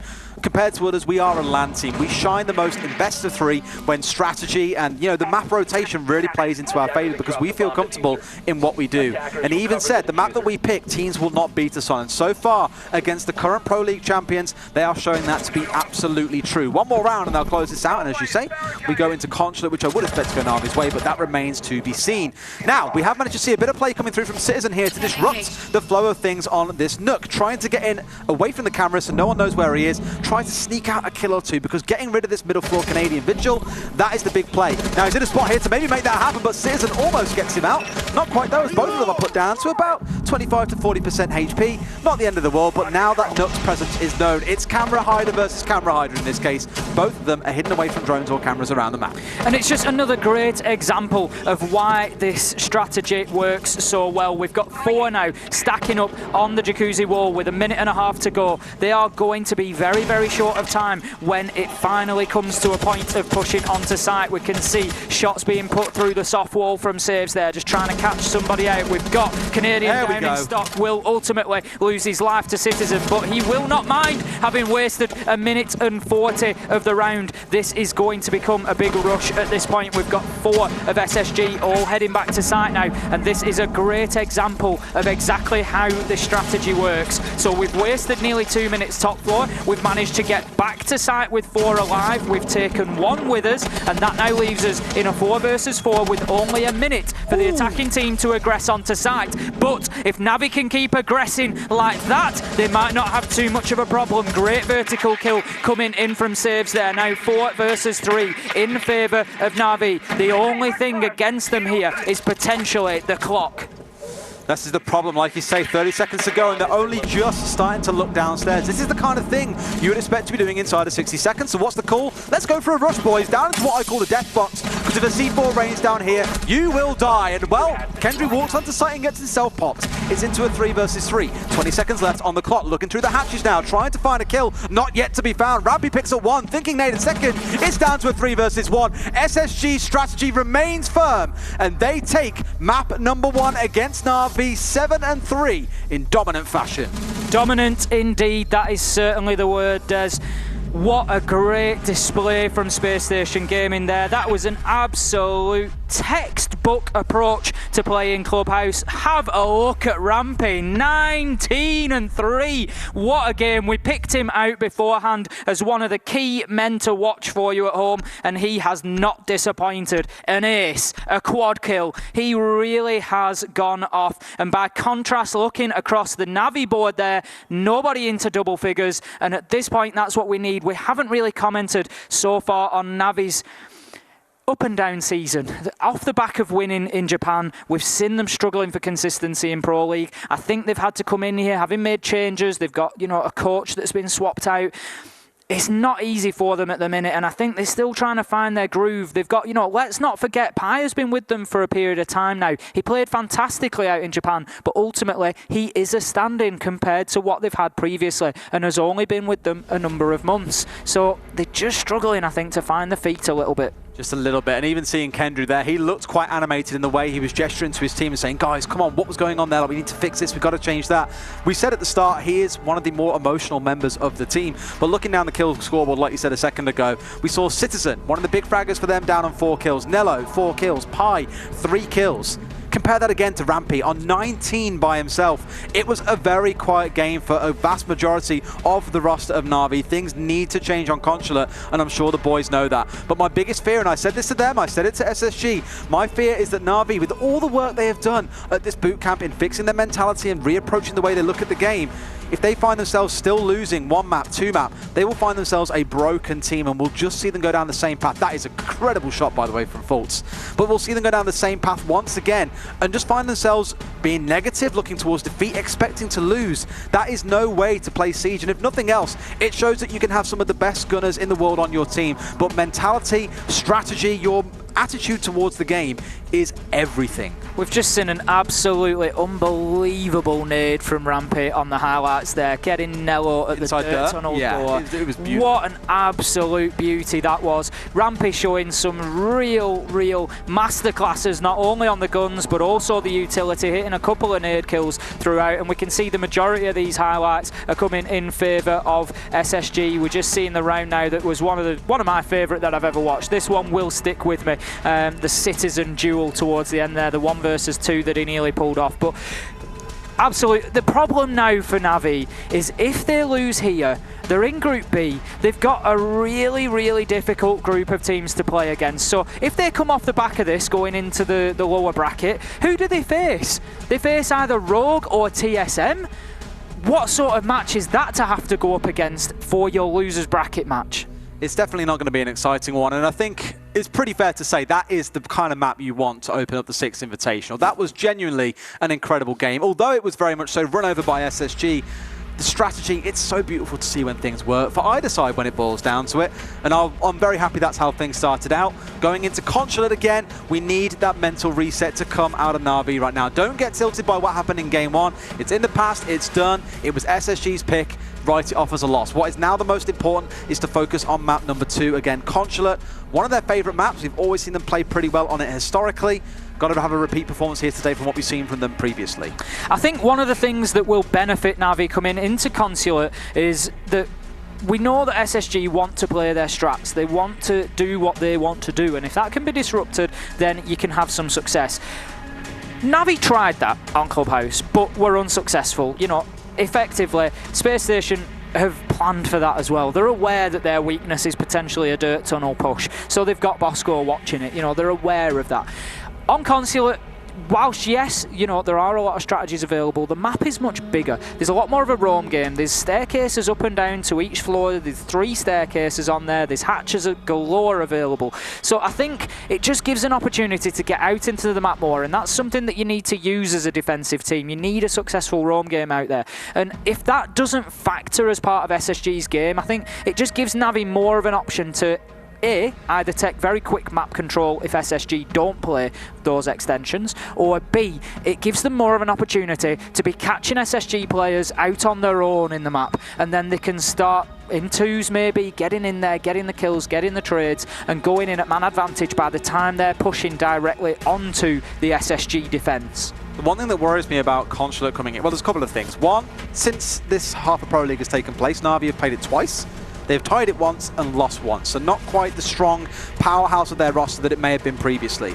The second is that the map is very linear. There's no real north or south on this map. It is just east and west because it's so thin.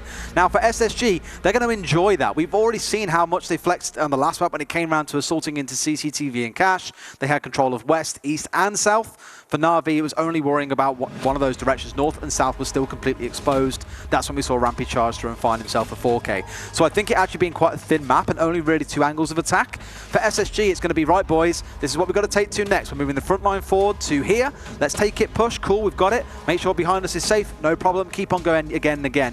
And it's like having a line of policemen with riot shields walking at you. You are going to really struggle to break down this front line, I think, from the side of SSG if you're Na'Vi on the defense. That being said, most teams like starting attack on Consulate. It is one of the maps that, because pretty much every single site except for the ones downstairs in Cellars and Archives, they are exposed to a window. It makes it very easy to assault from the outside, so expect maybe to see something like a Nomad ban come through to prevent runouts. All kinds of craziness may yet come into it. Players are now back in their seats, as you've seen. Headsets are on, which means we should be getting into this map pretty soon. Looking, you know, at the attack-defense conversation there, Des, they've played Consulate twice, as you said. Na'Vi have done very well on the attack, 4-2 and 3-2 respectively in the 2 halves that they have attacked. Defensively, however, they have got problems. 1-5 against G2, they lost that 5-1, and then against Rogue, they lost it 4-2, so really struggling on that defensive side. So as you say, if SSG can do that in an organised way and just push them back until they can start pushing onto site, again, it could be a bad day for Navi. It could, and the bans I think are going to shape this quite a lot as well. I mentioned Nomad earlier on. A lot of teams are bringing her because she locks down so many areas of jump outs. That is going to be the first ban away by SSG. Not surprised by that at all. This does mean, because SSG is starting on defense now, that they might have the agency to be a bit riskier, go for some jump outs, go for some run outs, and try and shut Na'Vi down before they can really get started. Next ban is going to be Hibana. Not always, quite common on this map I should say, but really the usage for her isn't particularly wide. Normally it's on things like when you're attacking on towards the top floor, you use it to open up the meeting wall if you're pushing in from copy, for example. It can still be useful on the downstairs to open up hatches if they choose to reinforce them, but normally that isn't really the case. Maestro also banned away. No too big surprise there, mainly I think again aimed at Fultz. Otherwise, Echo going to be the final one. Something that Kendrew from Na'Vi has been playing quite a lot lately as well. So SSG banning that one away will take that away and give themselves a bit more freedom to not have to necessarily bring an IQ with them. Heading into round number 1 here on map 2. For any of you who have only just joined us, you've missed Space Station Gaming take Clubhouse from Na'Vi. Not too much of a surprise. We know how strong they are on Clubhouse, but did they ever take it in dominating fashion? 19-3 from Rampage. You heard me right. 19-3. He had an absolute storm of a game with an ace in the very first round. I'm not going to start quoting records or anything because I don't know them, but I'm going to put good money on that being the fastest ace we have ever seen at the Six Invitational. I think it's a pretty fair one, and also the earliest one. That's pretty much guaranteed. Yeah, that's what I mean. Many records are broken by Rampy, and he's going to hold those names in the Hall of Fame for quite some time now. So an interesting setup coming out of SSG, bringing the Rook and the Dock. Now, there is a guy based in Norway that I get on with very well, a caster called Slurleif, and he loves this combo. I love the fact that I've mentioned it as well. He calls it the Duck combo. Very commonly because you now have 2 operators with ACOGs, both essentially bolstering their team, both with heals and the armor. This makes this a very hardy team to break down, both from long range and close. So for Na'Vi, got to be wary here. I would fully expect that we're going to see some kind of admin hold coming out with one of those operators, because you can perch down in the corner, even stick both of them in there, and just hold things down very confidently, safe in the knowledge that you can cover each other's backs. So we're going to press and lobby. As we can see, we've got Space Station Gaming setting up on the top floor, which is not unusual. We'll forgive you, Canadian, don't worry. We know that you're better than that. Just catching the window frame with his first attempt at the Valkyrie cam, but that will go outside. Citizen going to have a very important job on the IQ, getting around the map and making sure that all those external Valkyrie cams are taken out, because without Nomad on the board and with the opportunity for jump outs, that could be key. The level of information that can come in from that Valkyrie. We can see good early progress, very aggressive from Na'Vi here. They've already got 2 men in admin and 1 in visas, so they are starting this push into the map very, very quickly. What they need to do is clear out the top floor. Often the mid floor, the piano lobby objective that we see in here is defended from upstairs, because there's a lot of verticality and a lot of hatches available. You can watch all of the default plant spots, so quite often it's the more important real estate is actually on the top floor than underneath, because once the attackers have that, they have all the tools at their disposal that they need to get a plant down. But we can see some very good early progress from Na'Vi here. I think they've forced everybody from Space Station out of meeting towards the console and the stairs area upstairs. Canadian and Saves about to come together here potentially. Does one know that the other is there? That is the question. At the minute, it's just going to take one movement from either. This is who blinks first, but Pi will not blink as he gets the kill onto Thinking Nade. Nello follows one in with Bosco, and already it appears that Navi's fortunes are turning around. Saves with the 3rd, Kendrew with the 4th. This is 5-on-1 at this point. Rampy has it all to do. He's on a heavy operator. Movement will not be easy. He'll get his first kill onto Pi. He's going to need another first round ace if he can get anything for Space Station here, and he's got 35 seconds to do it, which he will not manage as Citizen moves up. And I think that was 1 kill apiece for Na'Vi there. I think everyone contributed to that round, so really not complaining. There we go, the perfect lineup. Thank you very much, Medics. 1 each. Wow. What a turnaround to what we saw on Clubhouse earlier on. And SSG came in again with a bit of a plan, but like I said, a lot of teams like to start on the attacking side here. What's interesting is that because SSG were the ones who didn't pick the map, they get to pick the starting side, and they opted for defense. And I imagine Na'Vi were there probably beaming away to themselves, saying, you know what, we're very happy with starting on attack. This is no problem at all, and you can see exactly why. Second site we're going to head down to then is going to be Cafeteria and Garage, and once more we're going to see SSG bringing along the mirror. Again, something we don't see a whole lot of in places like Europe. A bit more common to see it in NA. So both of the times that we've seen Na'Vi on Consulate so far in the Pro League season, Citizen has topped the board for them on both occasions. So that's something that we're going to be watching out for here, is just how much can Citizen get himself running. So had a little bit of a torrid time out on Clubhouse, didn't manage to get too involved in a lot of the action. We can see he got himself a kill in the first round. I'm sure he's going to be hungry for more coming into this one. He's bringing the IQ again, so he's going to be looking for any of those Valkyrie cameras. We won't have a Valkyrie on the board this time, obviously that being traded out for the mirror now that we're down on the bottom floor, and also those Goyo shields. This is a really interesting site for me in terms of Goyo. I think we see quite an interesting use. So his shields, we've talked about them briefly, the Vulcan shields, just explode in fire basically once they go out. They're used for so many different purposes. You've got the first immediate, you know, use of a shield, the obvious one, which is cover. You can get behind there and you've got the slits in, you can peek out and try to get kills from behind it. But he's also used for area denial, so just preventing movement through lanes quickly. And then third is used for plant denial. So if they've got them in place, which you have, you see them next to the white van there, all surrounding it, they're looking over the default plant spot. So you can't plant without them being destroyed because they'll just spill fire all over you. The defenders just need one shot on the back of them and that's it, the plant is denied. So you have to take those out first, but when you do, it spills fire over the plant spot for the next 10 seconds, so 3 of them potentially, unless destroyed at the same time, give 30 seconds of denial. So they are a really, really interesting use of those shields on this site. They know exactly where this Ela is playing right now as well inside a bathroom. Very commonly to see a mute play inside there. You reinforce a number of the walls, put down some mute jammers to stop yourself getting droned out.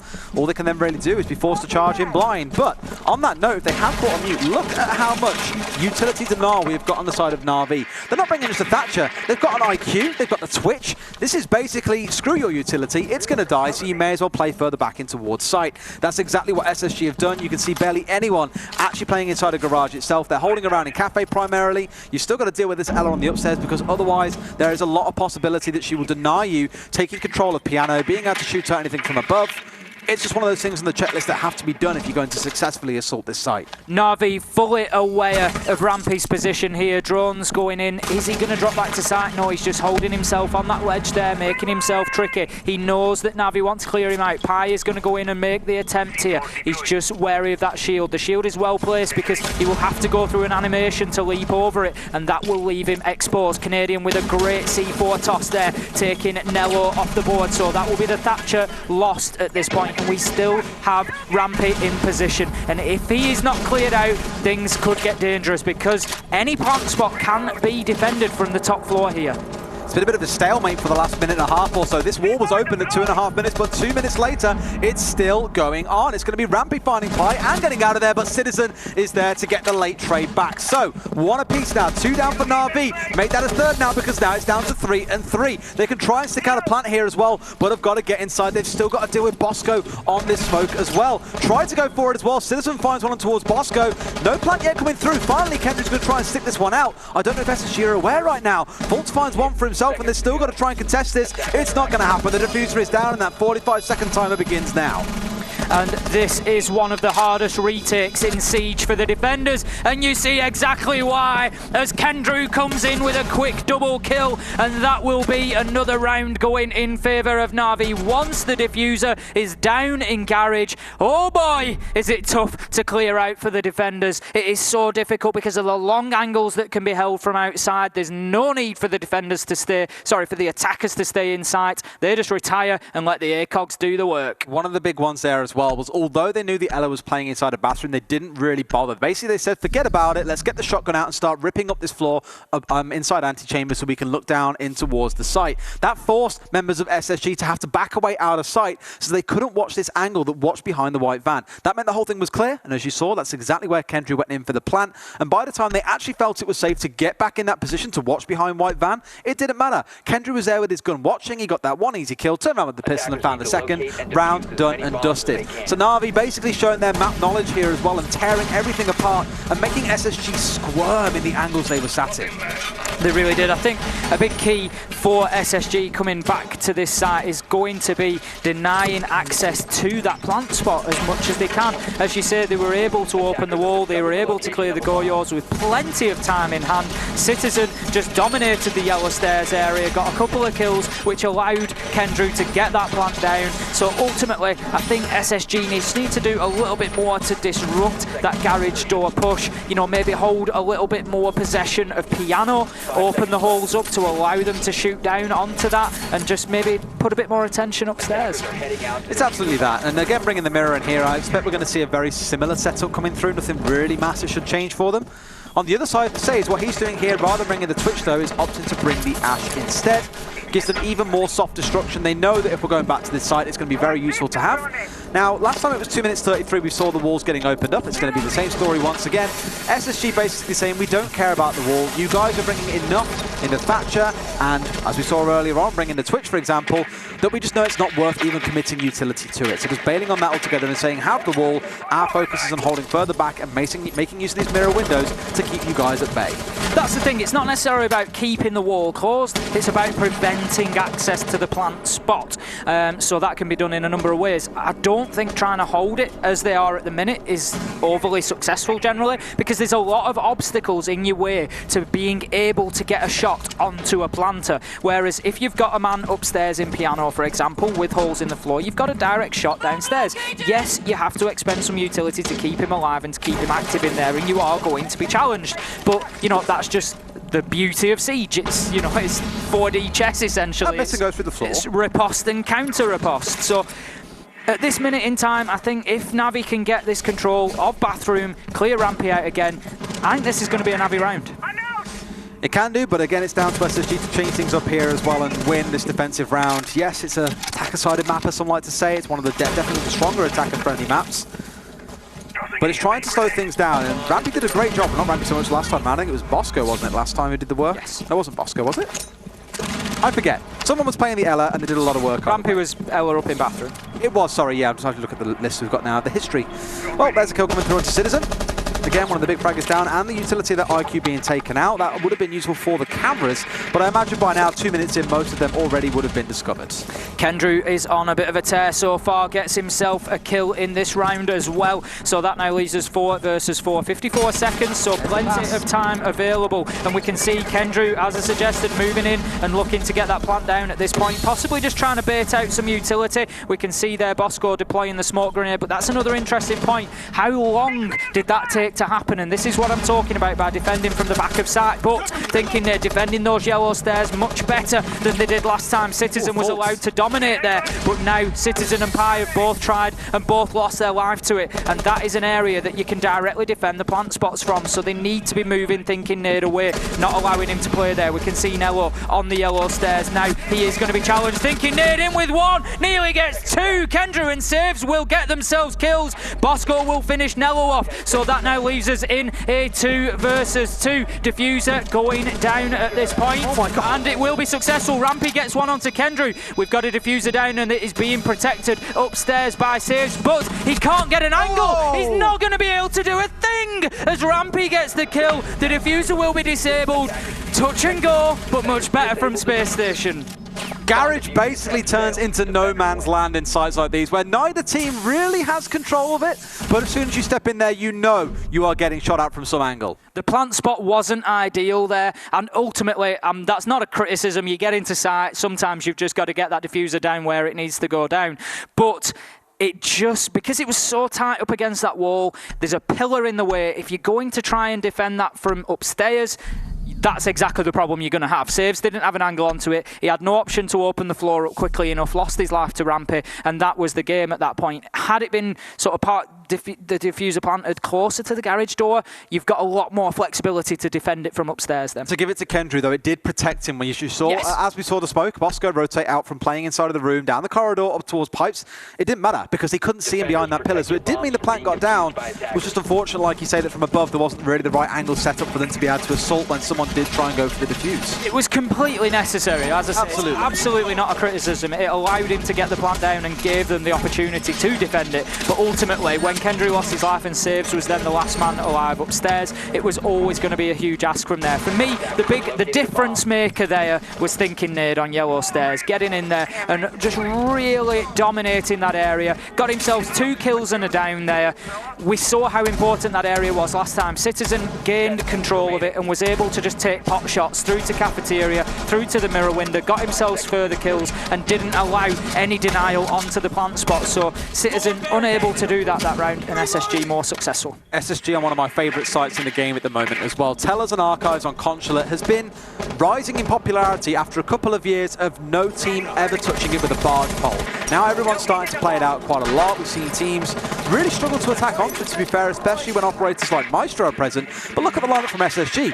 this is coming through a little bit differently here, and what you saw them doing is putting down the castle walls mainly around the lobby to slow Na'Vi down and make it a bit tougher for them to push from that direction, or at least have to work around those shields unless they're willing to be able to deal with all of this setup. And look at it, that basically makes Spiral Staircase the safest place to be, and as you can see, Rampy is just free now to rotate up and down there. So expect to see a top floor hold as well as potentially a bottom floor hold as well. I don't think we'll see too many playing on the ground floor. No, I would agree with you. I think ultimately, you know, I've commented on Consulate, it's about freedom of movement. We've got staircases at each end of the map. We've got one in the middle that goes all the way top to bottom. We've got hatches, and there is just so much possibility to move around. Look at the angles that you can gain vertically over 2 levels. It's just the movement and the lines of sight that can be gained on this map is almost second to none. It's absolutely unbelievable, and that's why it's one of my favourites to watch. You always get something new. There's always a new angle, a new push, a new tactic. Citizen being droned in here as well by Saves, as you saw a second ago. Now they know what's going on. Try and push it aggressively. No one was watching the right angle. Citizen finds 2. How on earth have SSG left this open? Almost finds himself a third, but thinking Nate says, this ain't your round, Citizen. This one's mine, and finds himself a double. And they can now see that diffuser up above. They've got the holes in the floor. They know what's going on. They've even got the pulse to play with as well. Canadian still in a spot to make big impacts with that heartbeat scanner. Everything slows down now momentarily. Still 70 seconds left in this round, but that was a very explosive start to the round, Ace. My heart rate doesn't slow down, Des. That's the problem. Thinking Nade shutting Citizen down once again. We saw him do it last round. Rampy will come in with a kill onto Saves, and that puts SSG in the driving seat. 3 versus 2 here. 55 seconds left on the clock. We can see some attention being played to just clearing out the utility that could help prevent... See the plan? No! Does he see it?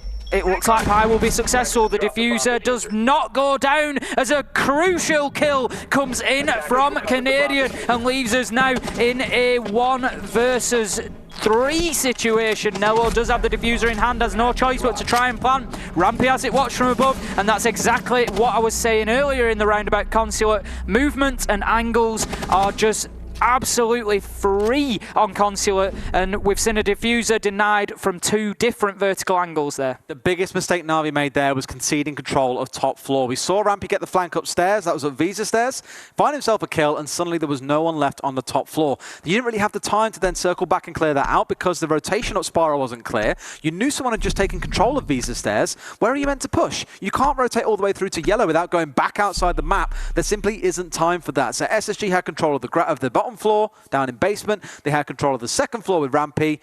All that was left really was for Na'Vi to go for a Hail Mary and try and stick a plant. And well, we saw exactly how successful that was. So for SSG, very smart round. And again, this site only continues to get even more interesting as teams are constantly bringing different ways of defending it.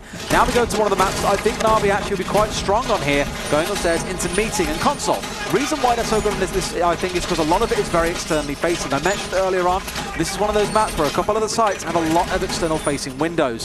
So if they can take control of yellow, which is what we've seen teams like M&M in the UK do an awful lot, get themselves someone to sit and watch on these windows, it becomes very restricting for SSG to be able to move between sites or really achieve very much on the second floor. So I'm very curious to see how they set up for this one. Normally, very common to see some hold off towards the east side. This is why things like the Hibana ban coming through that we saw will become quite strong, because that wall to the left of your screen now cannot be opened up from copy to the north. Makes life a bit more comfortable for the defenders who choose to try and hold on site. That's it, it's a huge risk to open that wall now. You can send your thermite into it, absolutely. Probably going to die from the other side. Likely it is, yeah. You ain't opening that wall up, so it is a huge risk, or it takes a lot more manpower and a lot more preparation to create a situation where it is safe for thermite to open that wall up. So you're absolutely right there, Des. Interesting dynamic to watch as this round develops. We can see the claymores being placed out there. You know, just a reminder, Nomad not available, so there is the option for Spacestation to take those jump outs potentially. The windows are very, very commonly used on this top floor site, so it is one of those places we can see how aware of the run outs that Na'Vi are here. They know that it's likely to come. Bosco just knocking out the window there. Saves, it almost looks like he's trying to bait this run out. He knows that he's got Kendrew on the cover. Look at him, he's got himself in the drones. It's almost like he's just inviting them to take that jump out, but as it stands, Bosco not getting carried away. I'm sure there's potentially some information being fed back from a Valkyrie camera there, but it's not going to be successful, I'm afraid, Navi. You're going to have to try assaulting this. Pi is in a very, very crucial angle here, watching from bathroom all the way through. He's on the buck. He's opened up the entirety of the wall. So now he can see all the way through in towards site and in towards connector, as well as covering off the west side of the corridor. He has so much influence on what happens now on that side of the map that Na'Vi are going to feel so much more comfortable to start making things happen. But look at Rampy here on the downstairs as well inside Antechamber. Potentially could try and give everyone else a bit of a headache, moving his way in towards lobby where Canadians also lay down. This could be a run out coming through. I'd love to see it at this point. I think this game is asking for it. It's already an absolute electric fixture, a lot of back and forth. Here we go. Out comes the run out, and Rampy will get the kill onto saves and get back in completely unscathed. And that shows the value of Valkyrie on this map. He knew exactly where he needed to look when he got outside. He knew that he was clear to do so. Kendrew had moved away from the corner, and it just gave them the opportunity to open things up on this round. And once again, Spacestation taking control of that entry game. And so much it comes down to the fact you have Canadian down there as well to double up if they need it. Yes, it comes down to the cameras, the teamwork coming through. Canadian on the cameras, Rampy going for the run out.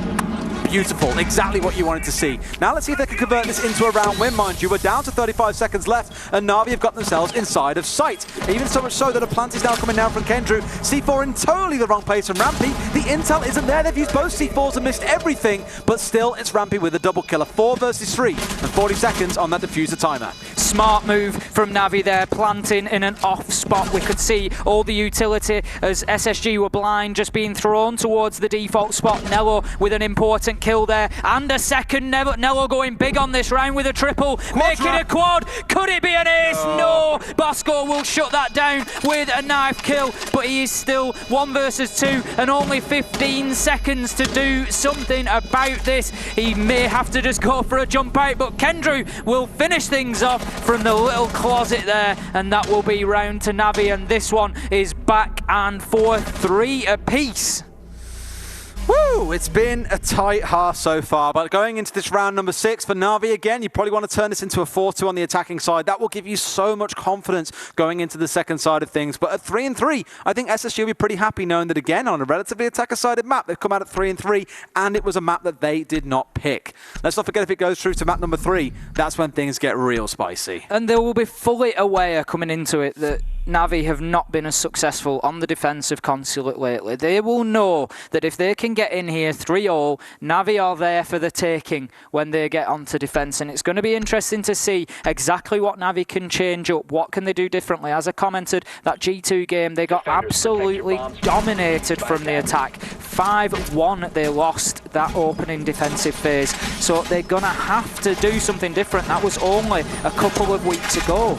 I like the setup we're seeing coming out of Na'Vi as well here, bringing both the Buck and the Sledge together. That means you have 4 frag grenades to make use of. Still got the 2 claymores if you really need them. But they know that likelihood is what we're going to see coming out of SSG here is the same as we've seen on this site already. You put the 2 mirror windows back a little bit further in towards the building and basically turn Garage into a no man's land. You play Rampy inside a toilet. It's the issue, I think, of having a team that is so reliant on strategy and calculation prior to things, is you now know what to expect coming into this. Na'Vi's adaptation is let's bring more soft destruction, get control of Piano, get control of Antechamber, force the defenders downstairs further back, and then have Kendrew run in and go for a plan. It worked for us last time, why wouldn't it here? That's it. They're going to be looking towards the round that they've already won on here and getting into the same sort of positions. We can see, again, that top floor admin push very, very quickly. They've done it almost every round so far. Get themselves into admin quickly, start a top floor clearance and get that map control so that they can start pushing towards Rampy, who they all know will almost certainly be located in the bathroom again, given the success that he's had from there previously in just denying area control and also slowing the attack down. There he is, no surprises at all. Double nades, potentially, could be useful to clear him out. We'll see how successful that is. There's also the potential to want to use those nades to clear out the Vulcan shields as well from the default plant spot. So there is going to be a little bit of sort of efficiency of use of those utility. Exactly where are they going to be applied? I like how they've actually got the Glow Shield down behind White Van now as well, and the expectation of that's where Na'Vi want to go for a plan. You can even see Fultz being quite aggressive here, actually, not sitting back inside the rooms, but instead holding inside a garage. You've got the same out of Canadian. So SSG saying, you know what, we want 2 players on the field here. Forget having them further back and sat behind mirror windows.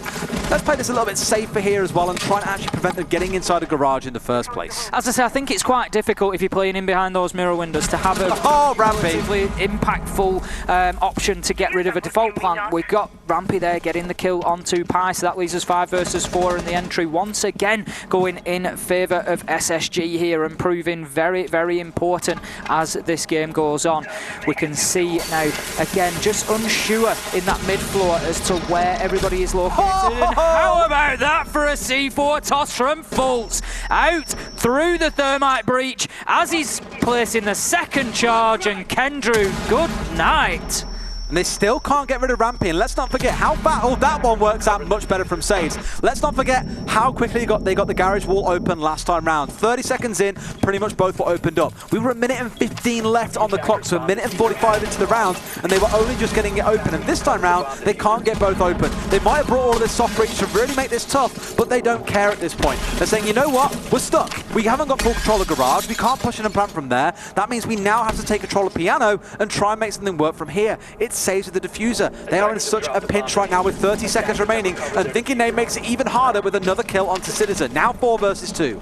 Fultz is on a big flank with the mirror here. I'm not sure if they're aware of it or not. Shots exchanged with the Jaeger. Canadian gets a kill onto Nello, and now it is all up to Saves. About 20 HP. One bullet will do it, but he gets the headshot onto the mirror of Fultz. He knows that he's got Jaeger on the stairs. 10 seconds to go, and these are impactless kills as Thinking Name moves in, finishes things for Spacestation Gaming. 3 apiece on the defense for SSG. I honestly think that favors them. I think it does. 3 and 3. Again, Na'Vi haven't got the best defensive record on this map. How is that? It's tough. They're going for the throat. That's it. The jugular is exposed. They're saying we're going all the way in. And I think that's something that SSG need to do a bit better than I've seen them do previously. I've half made the comment but didn't quite manage to finish it. In that round where Citizen was on Clubhouse and he was trying to get the diffuser down and they were holding all the way back in Moto, they were obviously aware that he was there and they had some sort of intel as to when he was planting. But I've seen it previously from SSG where they don't aggress onto a planter quite enough in that situation sometimes, and they just give them a little bit too much rope, a little bit too much leeway, and ultimately they end up getting the diffuser down, and then they're in a situation of being rushed to try and retake the site.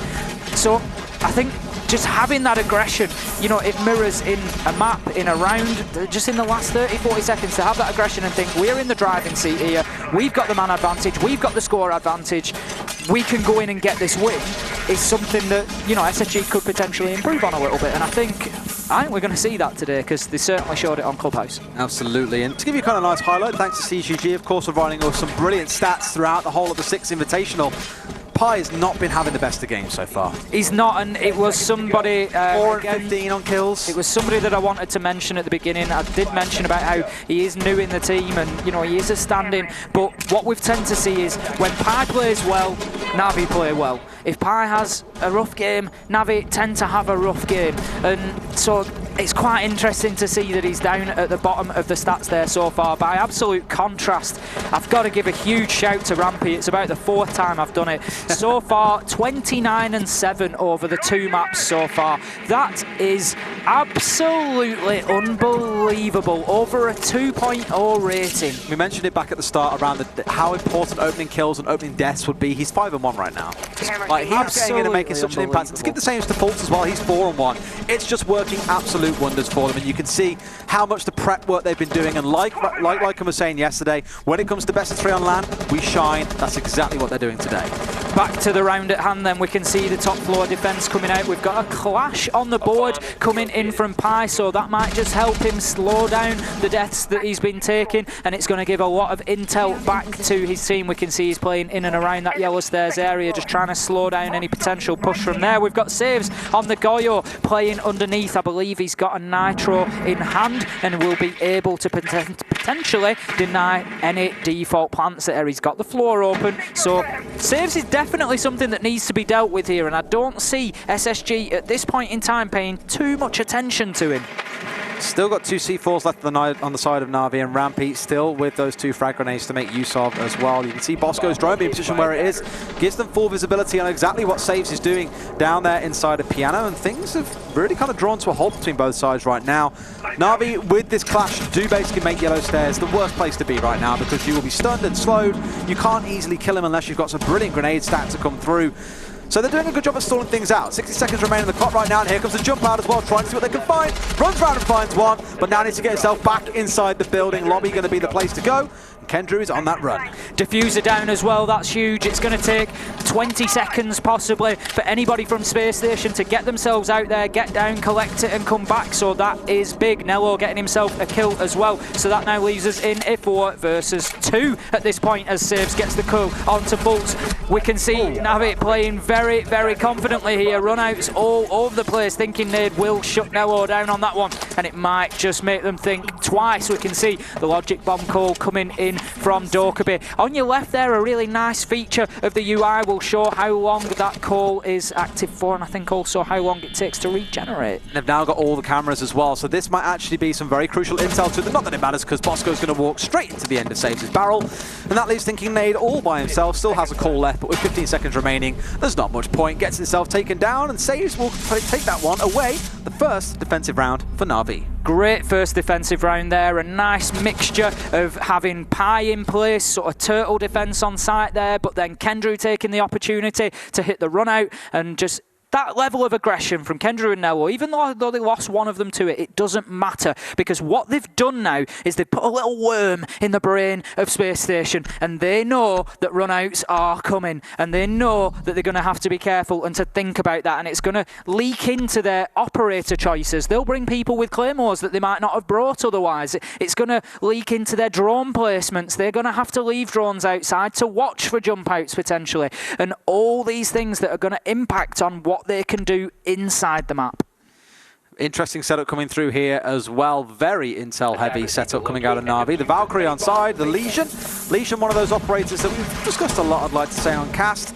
Although coming down as a trap operator, realistically, it's a lot about intel as well. Pi will have all the notifications on where he has placed his goo mines around the map. When one explodes, as long as he's got a good memory, which you hope he will, being a Rainbow Six player on Legion in this case, he will know exactly where the attackers are coming from and can inform his team as such. Otherwise, you're looking at the Mute Mozzie combo. Deadly if you're a team that relies on intel on the attack. And SSG, I would put them into that bucket as a team that has their strategy, relies on intel to get it done. It is definitely going to make things a bit more challenging for them, and only enables Na'Vi to do the things that we saw in last round. The crazy things like going for the jump outs and trying to upset them before they can make anything happen. But like I said about this site earlier on, it's still the one that we're seeing quite a bit of variety come through on, because in the case of last time, it was SSG who played it with Castle. They didn't bring the Mute Mozzie combo, so things have changed around quite a bit.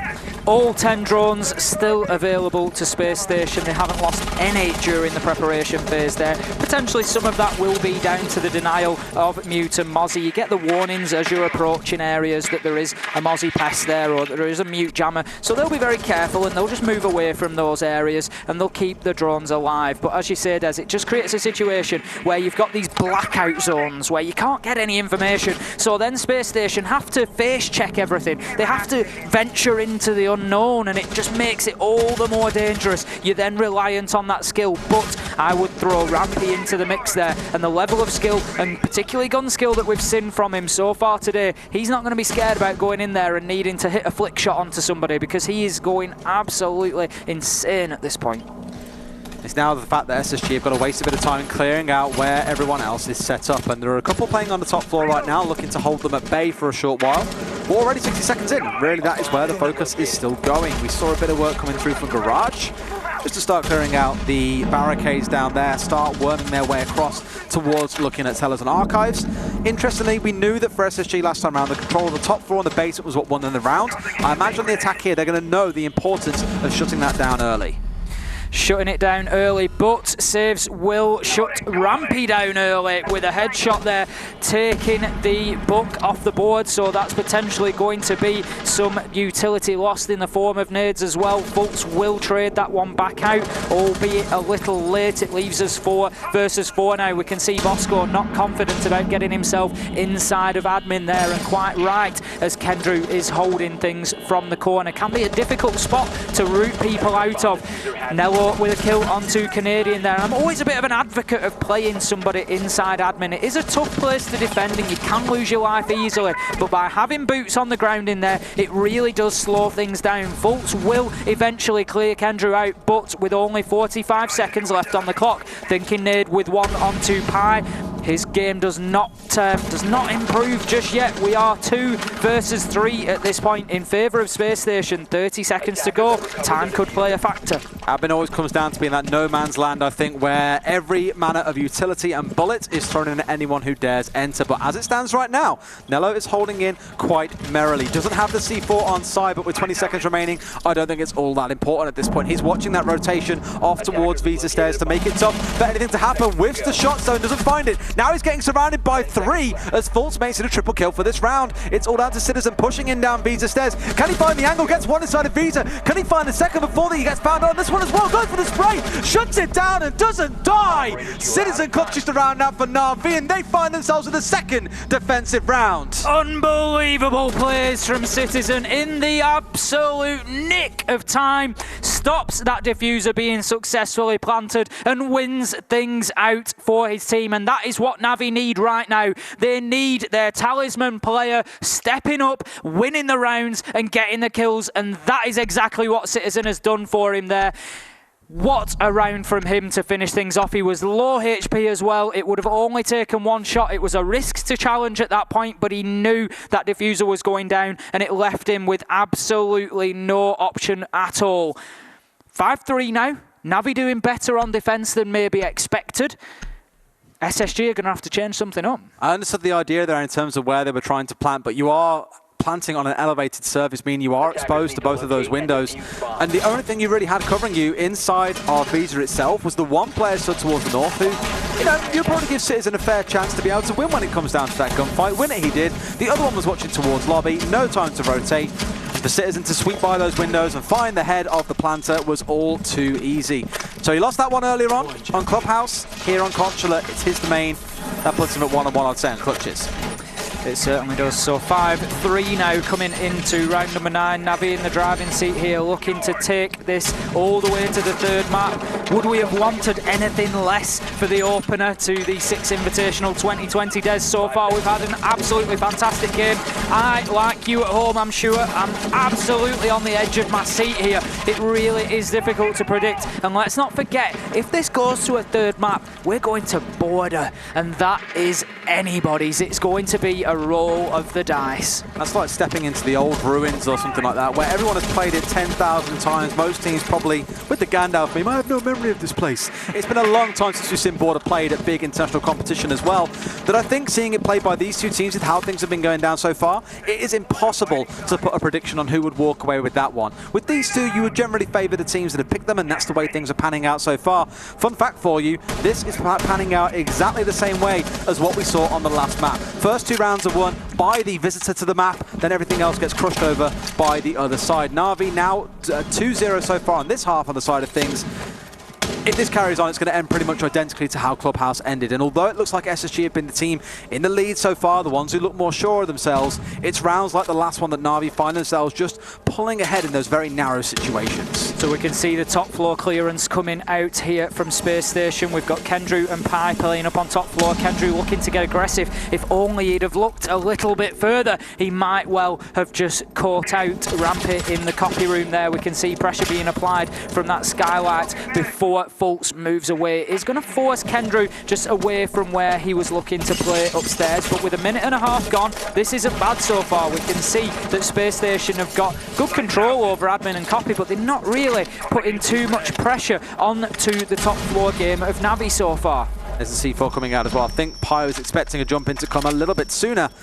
but not quite to be the case. Still going to hold himself down inside a projector right now and just dare them to try and jump in through that window. Very, very common to see him playing in the spot where he is right now. So he's trying to apply pressure from the other side to Sophia's down here as well. Clearing out the barbed wire means this top of yellow stairs is now threatened. So can Pi do enough to hold them out here as well? So Spray coming through. Bosco almost getting dropped. Has a sliver of health left, but it's still not quite enough. And that table, well, it's not looking like a table much anymore. It's more like a frame, and that means he's going to have to back away from that one and try and keep himself safe. Still holding tight to this angle, daring them to try and make a play happen. But look at the angles being taken here. Pi finds one, spins around and finds a second, but it's traded immediately back by Fultz. Pi having a big round for them so far, and my God, was it needed right now. They've got control of the site and can start looking to go for a plant. It's a 3 versus 2.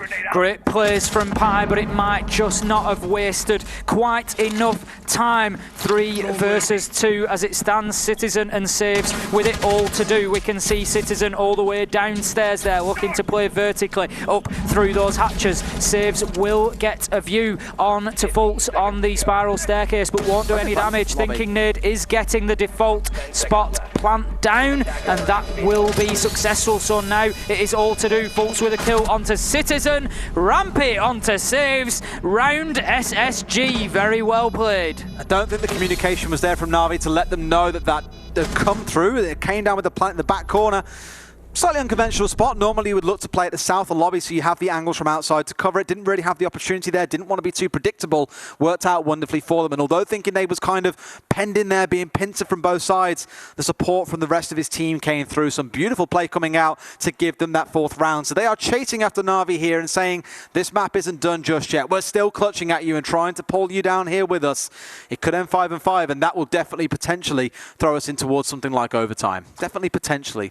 We can see a tactical timeout coming in from Na'Vi. They just obviously don't want, you know, SSG to gain too much momentum. I think, again, it's well timed. Space Station have just taken a good win there, brought themselves back within 1 round. We're going back probably to lob it and press again. So Na'Vi don't want to be losing this site a second time and drawing level at 5 apiece. I'm sure they're going to be keen. We can see Kendrew on the comms there just trying to probably G up his team. Let's talk about Citizen what's in the going strap book, wrong. mate. That's what he's into right now. The strap Bible. They're all over it. All over it. Rush B. So Na'Vi... Wrong game, mate. Na'Vi at this point looking to just try and get themselves onto match point here. But what I will say is I think this whole situation just displays a little bit of a difference between the team. On Clubhouse, when Space Station got themselves ahead, they closed it out pretty quickly and summarily and didn't really give Na'Vi any sniff of getting back into it. Whereas here, Space Station are managing to keep themselves within touching distance. They're keeping on top of things. There's still that underlying threat there that they could come back and win this map, and I never really felt that about Na'Vi on Clubhouse. I never really felt that they had a realistic chance of doing that. So it just, I think, displays well the difference between these two teams on the day. And I would say overall, a win here for Na'Vi at this point, and I mean over the 3 maps, is going to be a bigger upset than a win for Space Station. Absolutely well. I'm very curious to see how things are going on the other side of things as well, potentially. I'm not going to spoil it because I imagine there are quite a few folks actually who are watching this game who are like, you know what, I want to watch that TSM Rogue later on. But, yeah, they played on Consulate, I'll say that much and nothing more. Yep. I imagine at some point there will be some talk across streams, of course, of what's going on the other stream, so maybe we should have put in a warning system. Just be like, woo, woo, warning coming in, other stream results about to be revealed. Oilers. Smash that mute button. But nah, it's all good. We won't talk about it for now. What we will talk about, though, is Pi on that return with the Clash. Clash once again. We saw it last time out, and we did see them win the site. They won the top floor site, but this time they're not on the top floor site. They're on the press lobby site. So how is that going to differ? Pi actually had a really good game last round out with the mute. Got himself 2 kills, denied Fultz once again. That opening kill going in the favour of Space Station Gaming Des, and we've seen them win a large number of rounds where they've got that opening kill. I mean, it's easy to say they've got a lot of the opening kills, so, you know, more often than not when they win a round, they have had the opening kill on there as well. Something that SSG need to continue going forward, and Na'Vi definitely need to be looking to improve is their entry game. Well, even on this map, I think it's been very half-half, to be fair. Both teams kind of trading back and forth on who gets the opening kill. Currently, it's 5 opening kills to Na'Vi and 4 to SSG, which, funnily enough, aligns very well with the round number. It hasn't been a case of get the opening kill and win the round. It's not been that direct correlation. but that generally is the thing that we tend to see in most rounds, I think it's fair to say. Trying to clear Pi out, but he had the presence to say, I know there's someone there with a frag grenade. Let's back away up Visa stairs and keep myself safe and alive.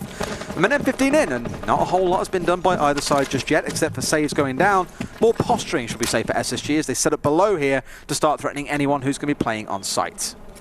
We've seen this becoming a little bit more popular of a tactic recently, and that is paying attention to the bottom floor as defenders. Obviously, press lobby is generally always defended from top floor, and you do always want to have a presence up there. We can see Pi up there on the Clash, but we have seen complete defences set up on the bottom floor with the intention to attack, sort of defend vertically, if you will, above you. But we can see SSG moving in and just making sure that's not the case and clearing out anybody who may be trying to play down on that bottom floor with any nitros or anything like that. So that's control gain for them. Rampy with another kill there for himself on to Nello. So that's going to leave us now 5 versus 3, and Navi are up against it here. And I tell you what, 5-all is not a scoreline that favours Navi at this point. It is not. And once again, we have that Clash crouching around. That grenade more to scare him away, I think, and to give him the wrong sort of attention. Bit of a chip damage onto his side there, but nothing's going to scare Pi away too much. But most importantly, what he's doing here is functioning as a damaging drone. He can stand around and watch the members of SSG and just provide enough threats. And speaking of threats, Citizen has a different kind, and it is one laced with bullets, namely aimed for Bosco's skull. So now that he's down and out, a lot of vertical threats starting to come through. Fultz finds his second of the round as Kendrew. Make that a triple as he picks up Citizen. They might have just done enough here to potentially win this round out, as Canadian is going to pull the plant off. Now they're in a spot where Pi finds one from above, but it's a 1 versus 3 situation for the Clash.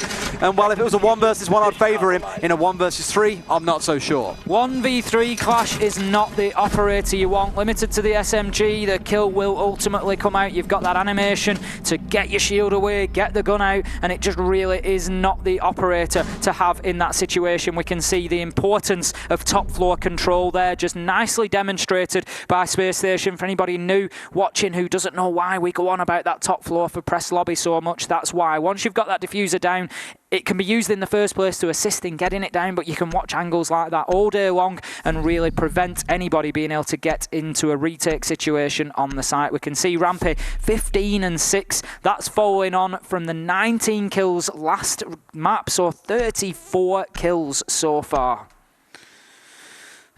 The guy is having a field day, and again, if we come back to the stats provided wonderfully by CSGG, you can see that he's still stuck up there right now at a positive 24 KD, 33 to 9. I think Nate's starting to crawl at the ranks as well at 18 and 10 himself.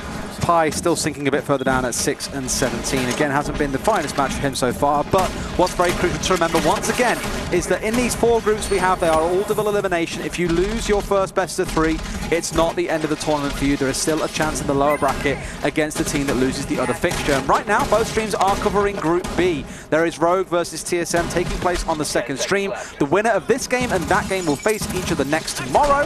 The other teams fall down and play against each other to see in a pit for survival, should we say, as to who should still remain in the Six Invitational 2020. But let's talk more about this, though. Let's lay it out now at what we thought it would. 5 apiece on the rounds. SSG saying you don't get away so easily on this map. They want to close things out 2 and 0 here. And as we said a couple of times, Na'Vi very recently have reimagined themselves. They know team mentality is at an all-time low. They've attempted to fix that. My concern is what happens if they lose this fixture. It's the first time that we've ever seen Na'Vi really have to contend with loss.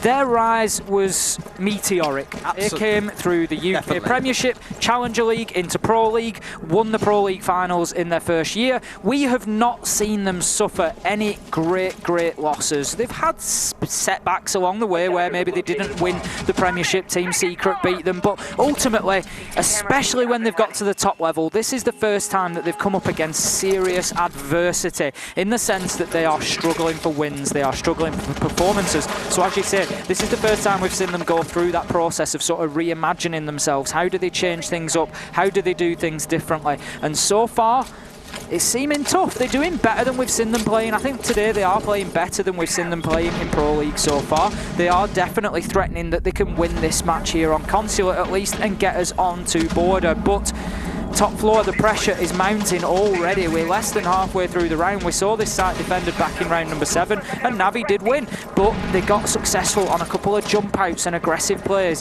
Spacestation, I'm sure, are going to be very aware of those this time around. Pi being on the Clash, I think, is giving them quite a bit of a change up on how things were previously. Last time he was playing behind the table, which has once again been destroyed by SSG. Being on the Clash here means that shield can't be destroyed. It's always going to be in place. So although he can't afford to play inside the room because of the potential risk of getting naded out, like we're potentially seeing trying to happen now, is in a spot where he can still provide the right intel to his team. Now, 60 seconds left on the clock.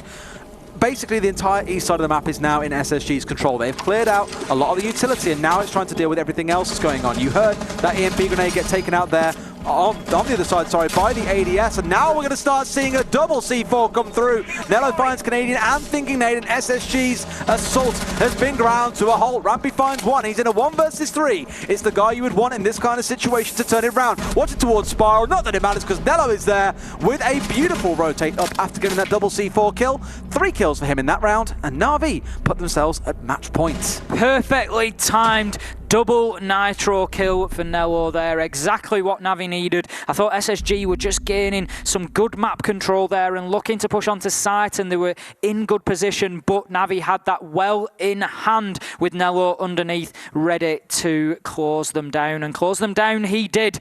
We're going to head into round number 12 very, very soon. 6-5 in favour of Na'Vi. This is going to be their first opportunity to take a map. It will be not necessarily their only opportunity, but it will be their only bite at the cherry in this situation. It's a rough one. Got to get it right.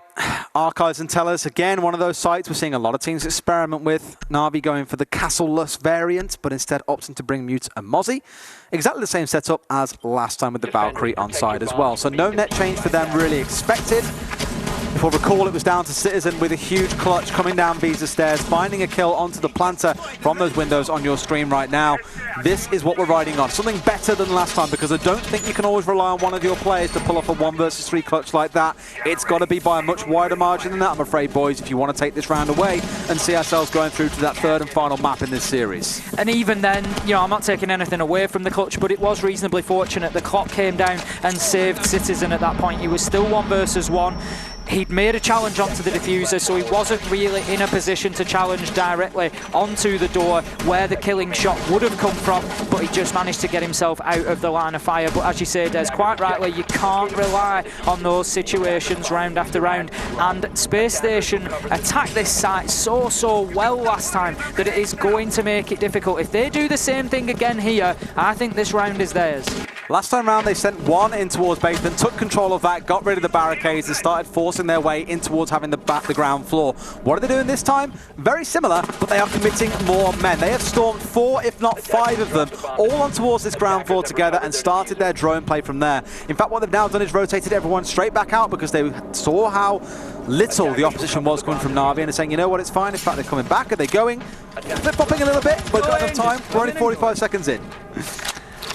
So we can see the drones being used in abundance at the moment. Space Station trying to gain all the information that they can. Something that they've done so far very well has been to gain control of areas of the map. They've come in and they've cleared Na'Vi away on the rounds that they've won. They've had great control and they've been able to then hold those angles to prevent rotates, to prevent pressure being put onto plant spots, etc. We can see Saves is here in meeting and the pressure will start to mount, and how about that for a kill from Rampy? Uses the skeleton key to absolutely disintegrate the wall between him and Saves, and then will take him out as well. Saves caught like a rabbit in the headlights there. It's one of those horrible times, and actually highlights the beauty, I think, of Siege in some ways, that how the soft destruction really changes how a conventional FPS might play. And that is one of the reasons why so many of us love this game, that you get the crazy eventualities like that playing out. But SSG still in the spot now, where at a 5 versus 4 with a minute and 15 on the clock, they can make some magic happen. But they've got to start moving fast because you still have 2 playing on the downstairs. You still got 2 on the upstairs trying to threaten you. They've got to be able to remove Citizen and Nello if they're going to be able to safely assault in towards these sites. 1 minute left to go, and we reach just a little bit of a plateau in the round where everything slows down a little bit. We've had kills And we're just waiting now for Space Station to start making that final push towards site. We can see Rampy with the freedom to start opening things up and try and get those vertical angles. We've got Navi holding downstairs with the potential for vertical denial. Not vertical again. denial in the form of Nello with another double kill on the Nitro. Stop giving this man the room underneath in order to get them. That is something SSG needs to learn, because Nello's going to keep hitting them. He's going to hit them for a third. Thinking Nade gets himself deep into sight though and gets one onto Kendrew. 1 versus 3, however, as Pi gets one onto Canadian. Citizen finishes things off, and that is Consulate going to Na'Vi.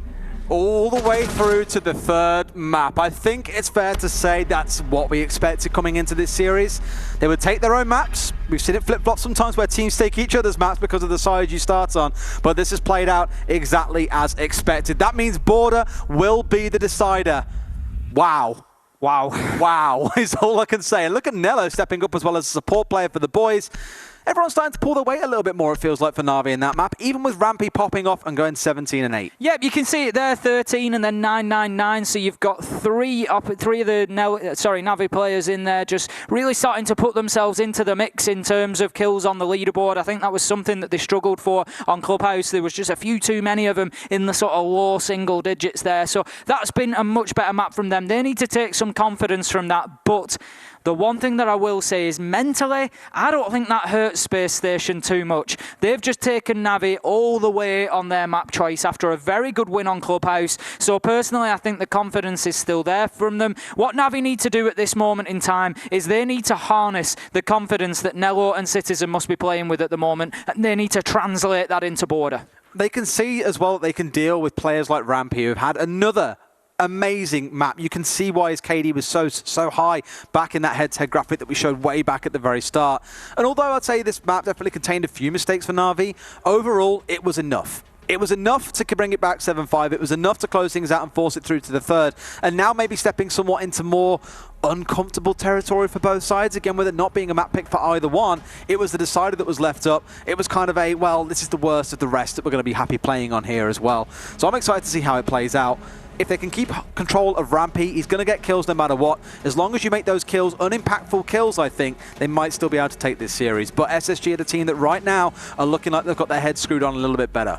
I feel like at the moment, Border does just favour Space Station in the slightest. Just being, like you say, they've got Rampy absolutely going off at the minute. If Navi cannot put a leash on him, he is going to run riot somewhere like Border. It's a map that both teams will be extremely familiar with. We've been playing it for the longest time now. We talk about this so often. You know, each team is very intimately aware of how to attack and defend every single site on that map. We are seeing the off-sites coming in a little bit more, and I think that's for good reason, because Army Archives, Ventilation Workshop have been used so much. Oh, just absolutely love that kill from Rampy with the skeleton. The sites have been used so much that they are now heading to the off-sites because it offers something a little bit different. But that said, because we're so familiar with the strategies that are going to be used, it comes a lot down to the gunfights and the gun skill, and a player like Rampy really has the opportunity here to step up. He doesn't need to step up, he's transcended stepping up at this point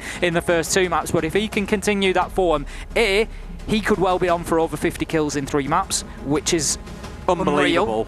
And he could really dominate Navi here on Border. He could. Speaking of Border, SSG haven't played it so far in 2019 there, 2020 of course. Haven't touched it themselves. We've seen Na'Vi play it once and they lost it that one time they picked it. Now I think a sample size of 1 isn't really enough to draw any judgments from or any kind of real analysis from in this case, which just goes to show it is one of those more uncomfortable maps for both sides. Neither really play it, and in fact is one of the most banned maps by SSG, potentially showing a little bit of discomfort. I would completely agree that 1 map isn't a sufficient sample size to start talking about win and loss on there, but what I would say is that loss came against Border in week 6 of Pro League. Sorry, not against Border. Against Border. Against Border. Border is its own entity now, They lost apparently. against the map.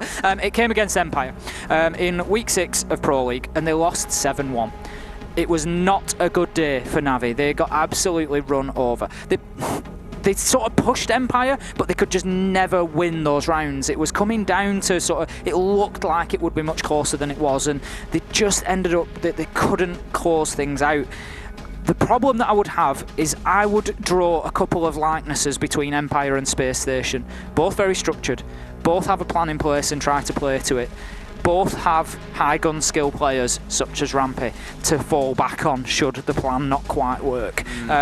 Both very good on entry as well. So for me, it's almost not a replay, but it's a very similar situation to that one, and Navi did not have the answers, and that was only 2 weeks ago. So they're going to have to do something very, very different than the last time we saw them play on Border. Let's pray the boot camp has done some work for them. You see the players starting to get ready and sit down again now, so you'll be getting into the map relatively soon, excitingly so.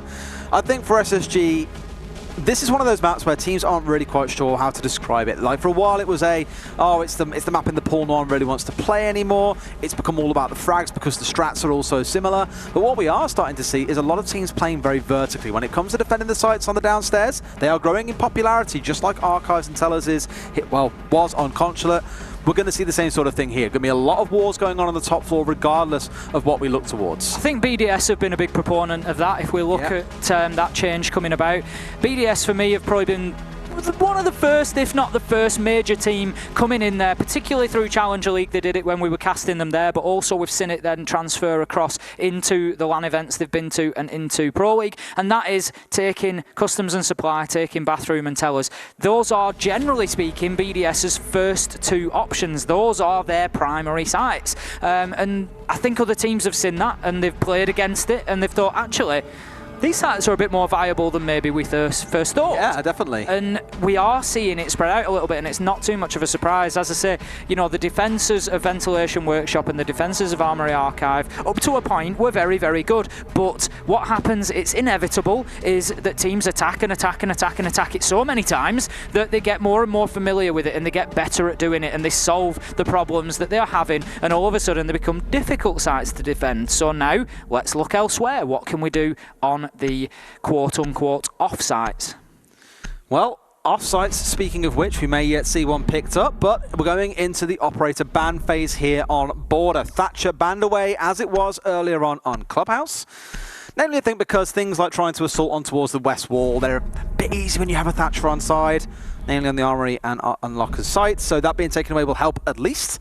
Thermite also taken away now makes this quite a hard one, because that means you're probably going to see her banner ball every single round, because you know full well you're going to need that for most of these sites. Thatcher Thermite ban is always interesting. They're obviously a pair that go together like peanut butter and jelly, or peas and carrots. They're often used in conjunction with each other, and getting walls open and using them to do that is just, it's like a hot knife through butter, usually speaking. You can get in there, clear off any utility being used to hold that wall, and then get it open, wide open as well. Mirror and Echo coming in as the other two bans. No huge surprises there. Echo, I would say he's extremely powerful on every map, but he does come into his own a little bit on Border. That denial is absolutely crucial sometimes, so no surprise to see him taken out. We do see a very high ban rate. It's usually either him or Maestro, but what is interesting here is Fultz has gone immediately onto Maestro. Of course he has. I bet it's been like, it's been so long, my love. It returns to me. I get to play it again. It's been banned away from him in the last couple of maps, and equally the Echo ban, this also came through from SSG earlier on. That's played a lot by Kendrew, so not really surprised to see that taken away here to deny that option from him. Otherwise, nothing too surprising coming through from any given side. The Kaid is going to be very strong here. Earlier on Clubhouse, this was banned away. It's been left up here to expect to see either that or things like the Mute employed a lot. And let's not forget the relatively recent change to Kaid that came through, which now means that his Electro Claws can cover 3 walls. This probably means you're going to see from Na'Vi a very big tendency to attack from the downstairs, open up the soft flooring, and then try and destroy the Electro Claw from below. Because Border, like a couple of other maps in the game, like Villa for example, has a lot of destructible flooring. It certainly does. Everywhere upstairs, or very nearly everywhere upstairs. Fountain Room is not destructible, and then there's a couple of areas where it's just sort of over the top of where you've got the balconies, sorry. So from downstairs you can't then breach through to where the balconies are, but generally speaking, almost all of the downstairs floor now. That's an interesting placement of that Kaid there, just to this is it. With that expanded range, it's just allowing teams to think more in terms of where they place them to cover walls, and that generally just makes them a little bit safer, because if you bring a Maverick, for example, I know they haven't here, but if you bring a Maverick to try and open part of a wall to get a view onto a cage floor, you don't exactly know where that's going to be anymore, because the range is great enough to allow you to hide it, to put it in unexpected locations. Now, what's happening here is we're destroying this softboard to allow Kendrew to get up on top of the ventilation units, and it gives a slightly different angle for the grenade to be thrown in. Now, the place that he's going to try and grenade is in office. We refer to it often as sandwich. We can see it's sandwiched in between those two walls,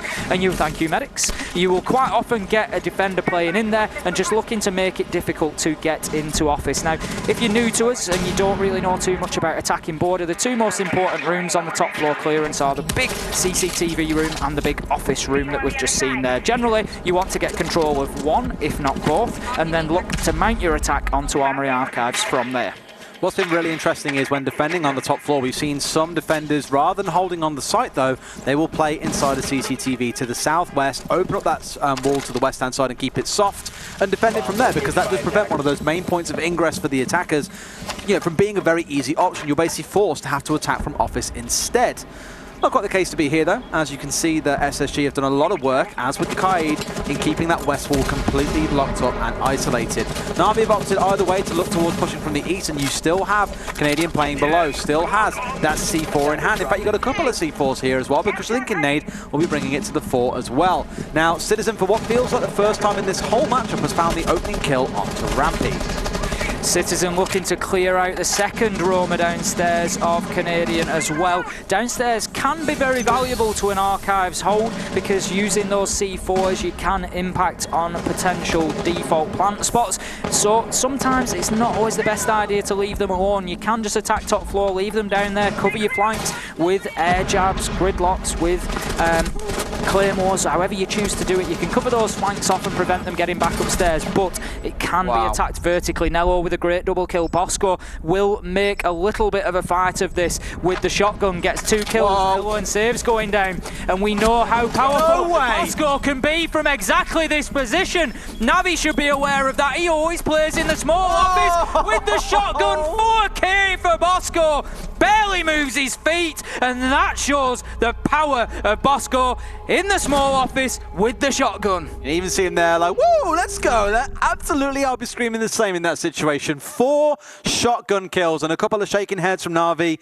They know that should have been dealt with far better. But you saw what happened as soon as SSG got control of, as soon as Na'Vi got control of the upstairs, pings from cameras were everywhere. Those Maestro cameras, if not dealt with, will feed so much intel over to the defending side that enables plays like that from Bosco. So for Na'Vi, got to be dealing with those a little bit sooner, I think. How many times have we seen Bosco do exactly that on border? He plays in the small office, he has a rotation out towards default plant, he has hatch open, and he uses the shotgun if needs be. He drops the hatch and defends from below if he finds himself in a 1vx clutch situation. If not, he just pops in and out of there like a jack in the box and just takes every challenger that comes his way. And he's just shown an absolute mastery of that there. Great plays from Bosco, and beautiful to have a good example of it on the biggest stage in Siege. Absolutely. Him and Rampy so far have had some definite highlights in this game. Probably going to be on their reel, no doubt, soon. Against some of the best teams in the world, here's what I did. Not that they really need that to really demonstrate just how good they are as players. So now we go down to ventilation and workshop. The downstairs site. Curious to see if we see upstairs defense coming through from the other side right here. Looks like the answer is yes, as Fultz has got this Maestro cam on the upstairs. Very common to see some teams bring things like a castle, basically lock down the majority of the upstairs and get some angles from upstairs, looking down towards windows and doorways. It's one sort of thing that Border leans into very well, is you do have very good sightlines if you open up certain areas of the floor in towards doorways and windows, which make it really tough for the attackers to be able to push it on the ground floor without first taking the upstairs and clearing that out. One angle being held by Fultz, by the way. Horrible that, isn't it? Fultz just using the bullet hole there to get a view through onto those balcony windows, but Navi reasonably aware of that. We saw, I think it was Citizen just snake crawling his way under there to keep himself out of a line of sight. Top of East Stairs control has been gained for Navi now, and that is where they like to push on border. They get the East Stairs, they push into office, and then they will try to sweep through and clear out Armory Archives. Your other alternative is to get control of CCTV and push in from the west wall side, but Navi, generally speaking, like that office side. And sometimes it is just about that repetition, because you don't need to necessarily think too much about what you're doing then, and you can leave yourself open to just react to people in front of you and try and get those flicks. We can see Kendrew just opening up the floor there with the sledge. He's going to use his drone to see if he can see what's going on inside of the Armory Archives area. Now, this is what I like to see. Quite often teams will try for the top floor clearance completely and push onto site from there. I think there's a lot of value in doing the two simultaneously. So we've got Saves moving in with the Habana into the tellers and bathroom area to try and get that wall open directly onto site, because then when you get that top floor control and it all starts coming at the same time, defenders start moving and you can start getting kills just like that. Kendrew picking up Canadian, and that's now going to leave us in a 5 versus 4, 1 minute 15, and Navi in good position here. This is the problem if you don't hold this top floor very well, as SSG haven't. You've got Fultz playing much deeper, but for the most part, Navi don't seem to care. They're saying if you guys want to hold down the west side, that's totally fine by us. We are instead going to opt to push from the other side, and they're doing a wonderful job of it so far, finding themselves a kill onto Canadian and getting the wall open inside. Almost a kill coming through, but not going to be the case. Going to walk away with his life very narrowly at the very least for now. Still trying to get in on this east side though. Navi have had the control of that for about 45 seconds, but no plant yet being stuck down by them. Kills going back and forth. Pi finds 2 for himself, and it's even things out here as well at 3 versus 2. SSG, the man disadvantage right now, and these last 2 operators are both holding off towards the west-hand side of the map. Rotating over for them is going to be absolutely key right now. Fultz finds another one, as he's actually managed to create himself across towards the east side above the hatch. Navi is stuck downstairs. They've conceded top floor defense. Now they might just lose everything. This 3 versus 2 is into a 2 versus 1. Now he finds it in for a 1 versus 1, but there is no time left. He's going to have to stick this plant, which is exactly what Thinking Nade wants. Going to find himself sweeping around here, but maybe a bit too slow. He's not moving. He's letting this plant go through. Now it turns into a very tough situation where it's a 1 versus 1. Diffuser is down, and Nello is absolutely at an advantage right now.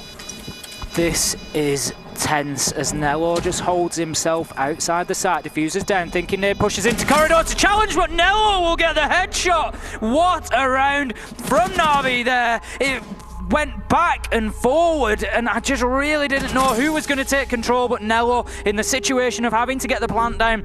Just I circle back to that point that I made earlier, Des. SSG are sometimes just a little bit too slow to challenge in those situations, and they allow the plants to go down, and that is exactly what they've suffered to there. Thinking Nade at that point knows that the timer is running down and the plant has to stick. He is safe to challenge forward at that point, because if Nello comes off that plant, he's pretty much going to lose the round. As it is, he allows it to go down and Nello is able to relocate. Not only does he allow it to go down, he's not pushing at the point that it is finalising. So Nello has all the time in the world to relocate to somewhere that is most suitable for him, and the round is won.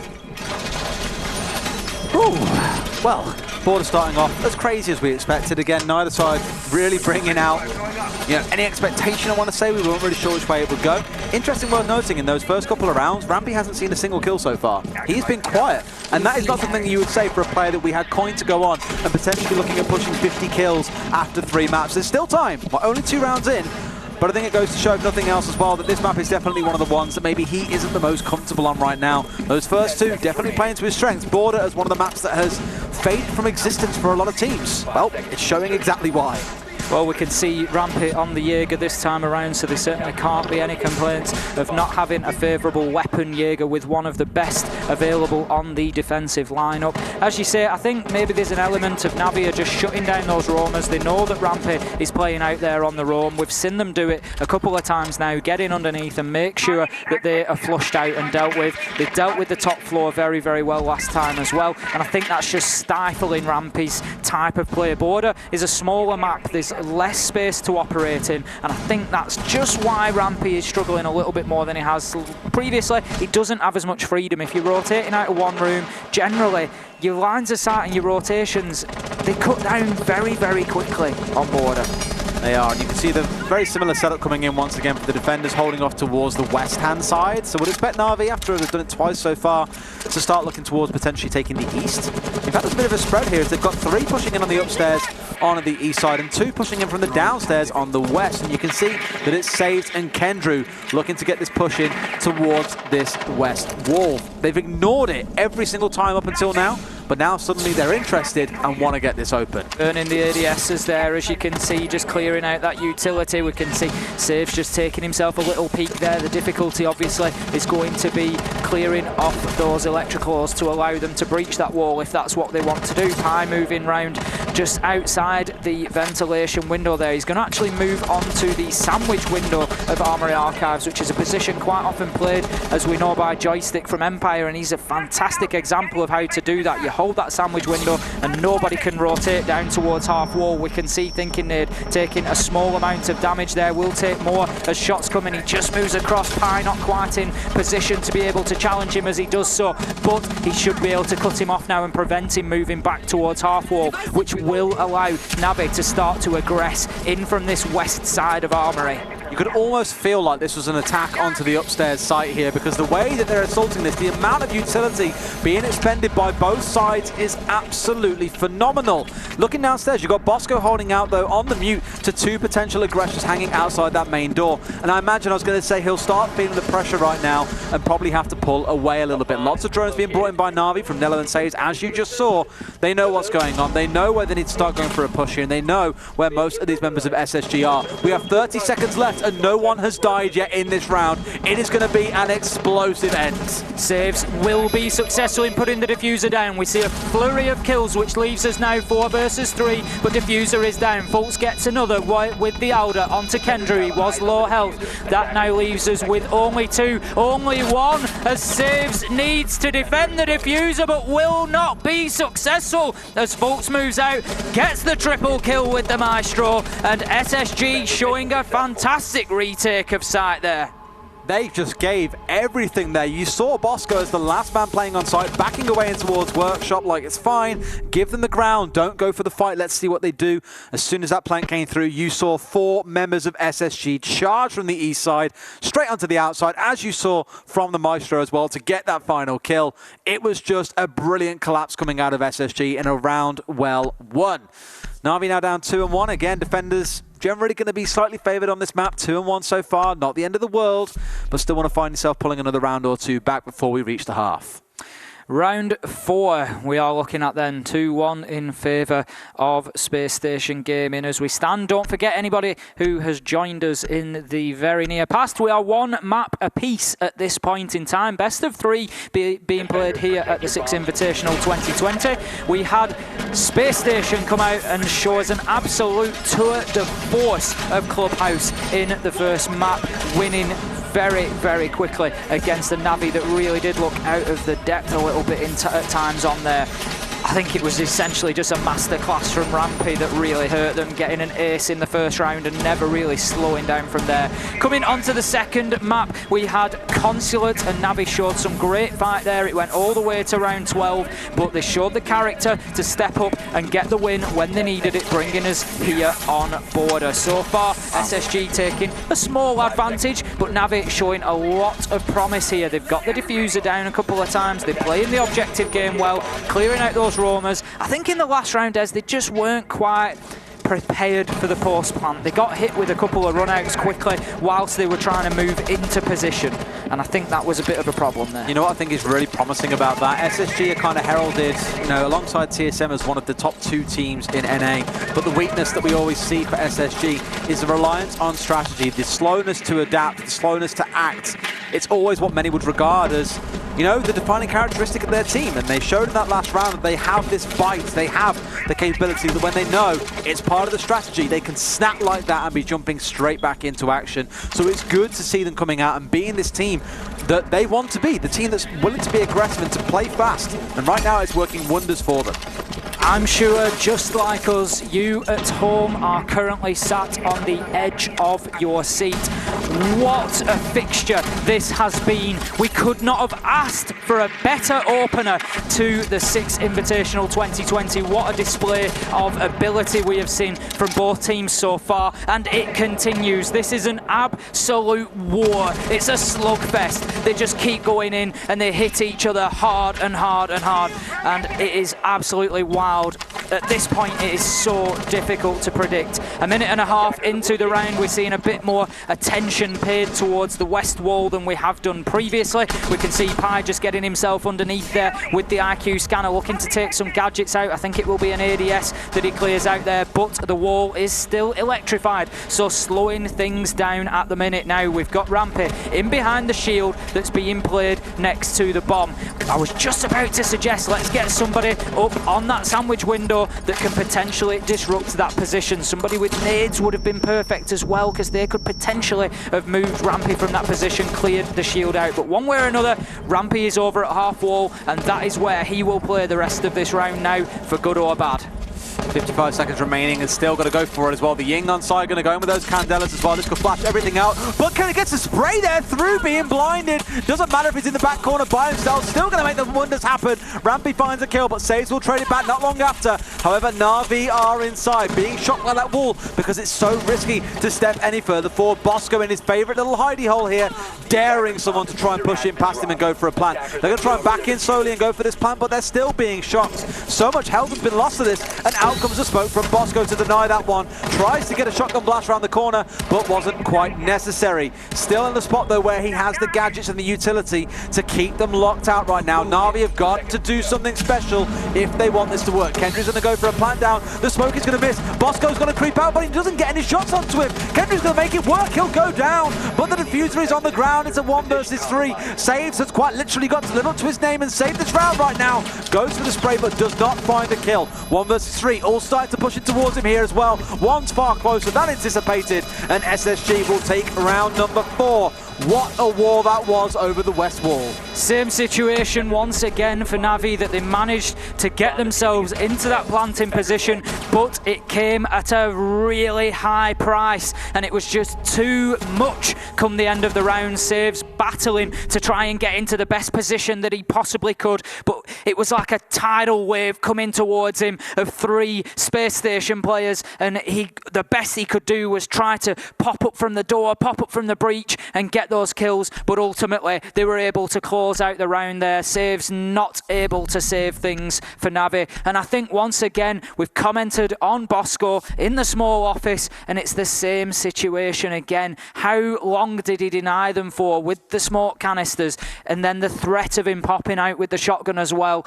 Such great players from SSG. It's been very interesting how all we've seen so far is the 2 sides off towards the west of the map. Armory and Archives Ventilation Workshop has been played to the death of it for the last 4 rounds, but with SSG winning both of them back-to-back, it does mean we finally need to change things out. Now, they have done what I anticipated. I mentioned earlier on that a lot of teams are starting to defend this site vertically after a couple of teams really started to develop this strat in the last 4 to 6 months or so. Thoughts pulling out that castle will likely mean where you can see Bosco and Rampy right now. There will be a very heavy presence coming out of SSG. Idea is that you open up some shotgun holes in the floors and you essentially prevent the attackers from being able to get into the site itself by holding down crucial angles. If you lose control of the site, you are in a lot of trouble, but it's going to force Na'Vi to have to take the top floor, and this is where we'll see the real fight this round take place. No question, CCTV absolutely, sorry, not CCTV, Office absolutely pivotal to this hold. If the attackers can gain any sort of early foothold in there, the push onto site becomes 10 times easier. We can see already initial aggression towards East Stairs, and I don't know if you can feel it, but just the pace of this match is increasing. It's like the players can't wait to load in on every round, and they're just barreling towards the objectives, barreling towards those areas of the map that they want to gain control of, and it's just throwing the tempo through the roof at the minute. And I think that probably suits Space Station at this point, because they are absorbing that pressure without too much of a problem. It's like we said back at the start, this is very much a proving ground for both teams, I think. SSG coming in as Team America, shall we call them. They came in as a team that won USN. Rampy finally gets an opening kill, by the way. I think that's his second of the map now. But for them, it's proving themselves that USM wasn't a one-off and that they are a very dominant LAN team and they can deliver here. For Na'Vi, it's proving that their work at the boot camp hasn't been fruitless, that they have reimagined themselves and came out as a team anew, ready to defend that mantle as Pro League champions. 4 versus 4 now to Kendra, finds that kill back onto Rampy. Things are starting to explode around this room, as we suggested. This becomes the major war point. Okay. So that's a thing. That happened. just wedge your head in the wall, why not? Fair play. I think Na'Vi there just getting caught out and forgetting that those Maverick calls work both ways, and that's how Rampy was able to get that opening kill onto saves, taking the Twitch off the board. Not only the Twitch with the potential for utility denial, but also that great gun, the F2 going with her. Fultz will get a kill onto Citizen, and SSG, as I say, just absorbing this pressure at this point. It's almost an unstoppable force versus an immovable object, and at this point in time, the waves of Na'Vi are just crashing against the cliff face that is Space Station Gaming. Absolutely immovable as Fultz gets another kill onto Kendra. Nello low health, Pi low health. 2 versus 3, 2 versus 2 as Nello moves in with a huge double kill, and that might just open the round up, and that is exactly what Na'Vi needed at this point, was an individual piece of brilliance to drag them back into this round. And this has become the characteristic for them, is those moments of brilliance you speak about. It's what they're known for, with a couple of players popping off at the right moments. For Nello there, I was kind of surprised that no one chose to push down the catwalk and inside of the room itself, in towards Archives, to make anything happen. There was a lot of focus instead towards the main corridor and through the Maverick holes that we saw. A jump out from Bosco with that shotgun once again, brings down Na'Vi's own shotgun player in Nello. Doesn't matter, SSG still going to close things out there. But it was a great move from Nello. I want to see more of those coming through here. If you're against a team that is relying on information and strategy to close things out, we have said it 1,000 times in this series, you need to be the thorn in their side and disrupt that strategy if you're going to close things out. And a couple of forlorn faces there coming through for Na'Vi. They know this is not going as planned. I was just thinking exactly the same. Looking across those players, you can see, I'm not saying that they're already defeated, but the heads are certainly down, and they maybe need that player. Every team needs that player that just hypes everybody up, you know, that says, don't worry about this, guys, we've got this from here, and just brings that energy level back up, brings that belief back. If SSG can go in 5-1 at the half here, that is a huge shout from them. You make a really good point there, I think, and this is one thing that Doki, the player that used to, of course, be with Na'Vi, is still with them, currently as the coach. I remember back at DreamHack Valencia when they lost, when, you know, Kendra was in tears almost. They were really dejected. Doki was the only guy that turned around and said, guys, we have just played one of the best games of Siege in our life. Let's be happy about it. Celebrate it. Be thankful we got to where we are. We know we can do better in future. And they went on to win the Pro League finals. He is the big positive force behind this team. He gets memed a lot for a lot of things, but he is absolutely the positive force behind this team. And I think we can see in the last couple of months how that force being absent from the team is actually really starting to eat into the mentality. That's it. You know, this sort of situation is always going to be difficult for a team to win out in. At the end of the day, 4-1 down, it's not going to be easy to come back from that.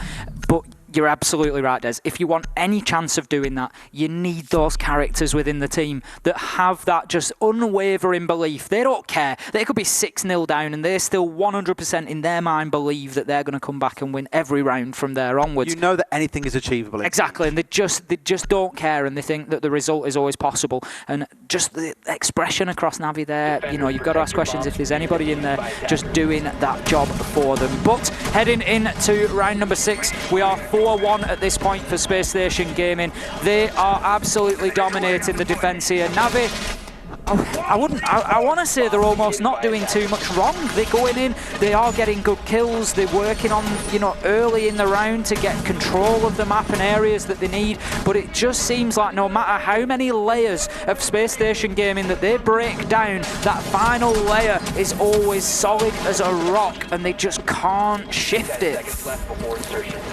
It is the hard thing because with SSG, although we've seen a couple of members getting picked off, like in the round when Nello charged through and found himself a double kill, it didn't really matter. They were still quite happily sat there saying, well, we've lost a couple, what do? We adapt, we kill Nello, we've plugged that hole, that weakness in our defense, and we carry on.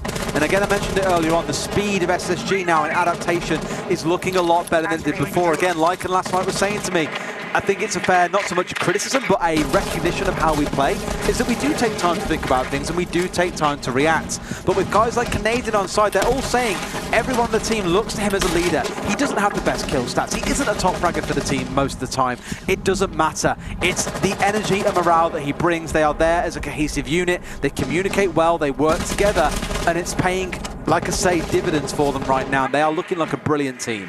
That's it. We all know, we all know that Canadian is that vocal player amongst the team. The team themselves are crediting him now as the RGL and how much focus he's given them. And it really is paying dividends. SSG just absolutely going from strength to strength. We've seen them at quite a few lands over the year. They've got a lot of experience. Rally Major, DreamHack Montreal, OGA Pit, USN Nationals. And they're getting better and better every time. You look back to August, Rally Major, 5th to 8th place. 2nd place at OGA. 1st place USN. Is it going to be 1st place at SI 2020? It's a big question to be asking at this stage, but I tell you what, they've put a marker down today and they've shown that they are here to play and they are capable. There's a couple of teams on that kind of trajectory. Team Liquid, another great example. 3rd at the land before last, 2nd at the last one. Now they wanted to win OGA, and now they're looking at the invite as the big one to win. After 3 years without a title of any kind, this could be their year. But on this game, still 4 versus 4 now as well, with the Lion and side doing a bit of work for them. Fault says, I don't care. Scam me all you like. I'm still going to find 2 kills for myself. You can even see the Maverick there of Say is going to work on trying to get that nice little hidey hole cut open so he can snake his way inside the site on the downstairs. I think he's almost trying to get in there a bit more silently, whilst the most of the members of SSG are currently perched on the upstairs, just trying to hold them out. And in fact, here this might be Della walking in towards an early death. Yes, he is, as Thinking Nade finds another for himself in this round. Fultz finds a triple kill. This is why you ban Maestro from this man. He is an absolute machine, and it's all down to Citizen to repeat his previous magic, but Canadian says, no, thank you. That's another headshot for my stat line, and another round for SSG. 5-1. Was that a bad American accent for a Canadian player? I don't believe so. I feel like it wasn't intentional if it was. I feel like it might have been. What did I say? I didn't even hear it. I can't remember the words. I was just too focused on the ice. You looked like a child in a sweet shop there, grinning at me like, what did you just say, Des? I'm like, come on now. You say sexy cake in a funny way, so... Sexy cake. So coming into round number 7, 5-1, and Spacestation Gaming absolutely dominating this fixture. Group B has been labelled the group of death.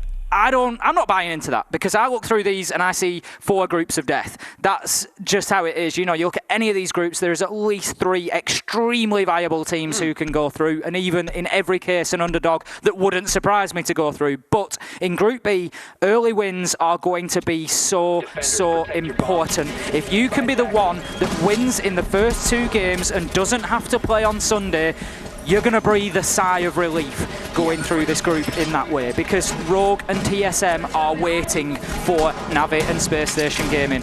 2 of the best teams in the world, without question. I'll tell you what, at this point by now the game is finished and we need to speak about these stats. I believe TSM have won that fixture, the 3rd map, in absolutely dominant fashion, and going 7-1, I think it was. They have won, so an NA team is through. This fixture, it's looking very likely that an NA team is going through. We are from EU. This pains me to say, but the 2 North American teams are currently standing victorious over European teams, unless Na'Vi can absolutely pull this one out of the bag. But now, of course, into the second half, this could end up as a 5-1 or even a 6-0 half, for all we know. Let's give it a bit of time and pray that again with Na'Vi, on those concerns we had around their mentality, it's still standing true. The one thing that I would say is where we've really seen Rampy excel so far today has been on the attack. On Buck especially, that's where he got his ace earlier on, I believe. And now he's back on the attack, and I just feel like he's been a little bit quiet, but now he can taste victory. And that's something that I think Canadian has probably brought to this team. I feel like Space Station are that sort of team where everybody's competitive, don't get me wrong, but Canadian is, I would describe probably, I hope he doesn't take this in the wrong way, but he's a hyper-competitive person. He seems like he wants to, he wants to win every time he takes a step, let alone gets into a gunfight, and that's great. It drives his teams on. Pi getting the opening kill there onto Thinking Nade, but it just seems like that mentality is spreading throughout Space Station. And when we see them getting into positions, and we saw this at USN, when they get into that position of being ahead and they can smell that victory, boy, do they go after it. You've got to think about if it comes down to it as well. That showdown that Thinking Nade was mentioning in his first interview prior to the game, SSG versus TSM tomorrow, is looking very realistic right now. It's looking tasty. Hey, it would be ridiculously tasty. The finest cuisine one could ask for, that much is very true. But back into this game now, a minute and a half in. Nothing too surprising coming out of either side, I'd say, on the setup. Bosco bringing the Nomad because, as we saw from earlier, Na'Vi on Consulate, they do like these run-outs to try and be a little bit cheeky. It was Rampy who really pulled off the only successful one that we saw when he was playing on the Mozzie downstairs inside a lobby. But can't help to be precautious, I think, in this case. 1 minute 20 left on the clock, still 5 versus 4 at this point, having lost Thinking Nerd early on. We haven't seen any further deaths. We can see the electrical just being taken out there. That's going to give an option potentially to start thinking about opening that wall. The other one that half is available, the other one is hidden away. It's tucked on top of the wardrobe, like not the wardrobe, sorry, the shelves. Like, you can't look at it. Beautiful placement. Great. Oh, there we got it. Off it goes. But we are seeing a lot more, as we said earlier, a lot more sort of difference in where those electricals go. We're seeing a lot more options, so the vertical nade will be unsuccessful. Saves will live to fight another day in behind that bomb there, so he's just going to be looking. See, don't forget these angles work both ways, but they're only working one way at the moment as Bosco gets the kill onto Kendrew, and that brings us to 4 versus 4, but this is going to be a bloodbath, make no mistake. 30 seconds left to go, 8 players left on the board. ADS is being burnt, and Space Station, it's time to make a move. Saves will kill Rampy as he tries to do that. Fultz, however, will trade that out, and that now leaves us 3 versus 3, and this is becoming a war of attrition. But however, that Citizen with a huge double kill exactly when Navi needed it, and that will almost certainly be the round going in their favour.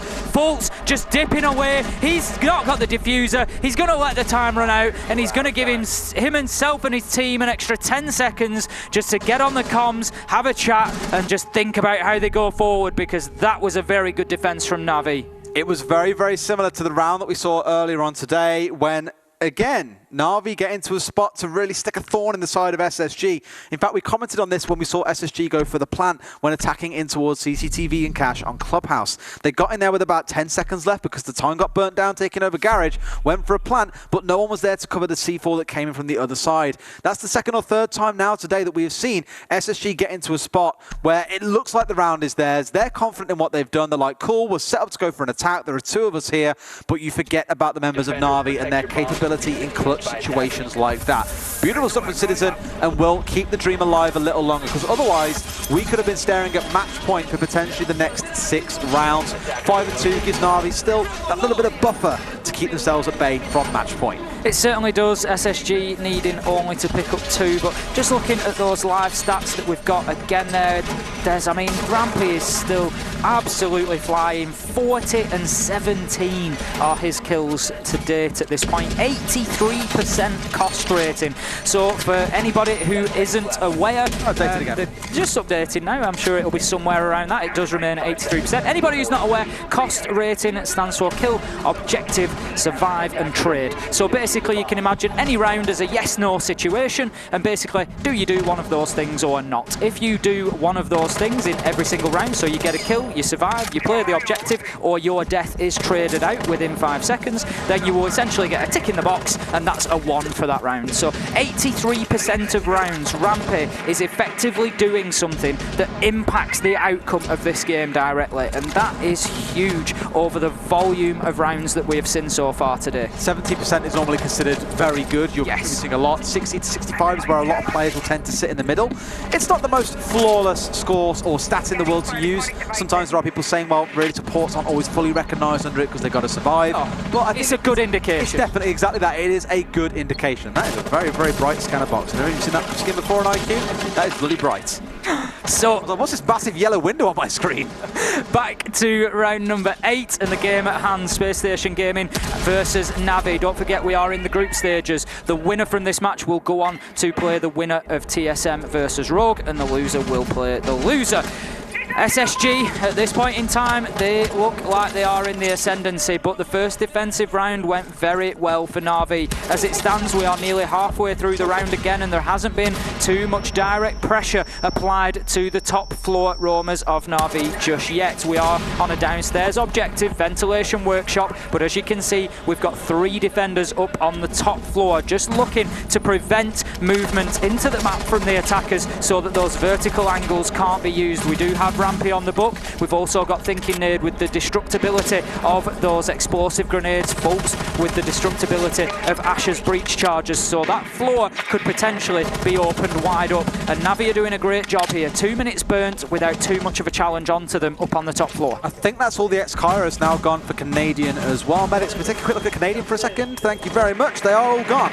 And there was 3 impact nades used towards that measure to try and prevent that west wall being opened up. It is very much the war of the walls when you play on border. That west wall is so important to keep reinforced, whether you're defending that site or not. Kendry finds the opening kill of this round onto Rampy, so that buck is gone. I didn't see how many grenades he had left, but either way, they're definitely not going to be playing a part of this round anymore. We can see a tight angle just being held on the main door there to prevent SSG moving forward, and the danger for SSG here at now 3 versus 5 with Citizen picking a kill onto Thinking Nade is that they are rushing into site, limited time and limited manpower. Pi making it even more limited as he gets a kill onto Fultz. Nello will shut down Canadian, rushing towards the site. Bosco gets one, but at this stage, surely it's going to be impactless. He is 1 versus 4, 1 versus 3, but will need to close out the ace in the next 5 seconds, and I think he has largely at this stage forgone that, and once again, as I said, he's going to take one of those almost sort of unofficial timeouts where he just uses the last 10 seconds of the round just to let the timer play out and give his team the opportunity to get onto the comms and just talk and try and sort things out, because this is exactly what Navi needed. They've come back, they've got themselves 2 good rounds there. 5 versus 3, sort of feeling like they're within touching distance now, and I will tell you one thing, Des, I can't handle this one going all the way to overtime.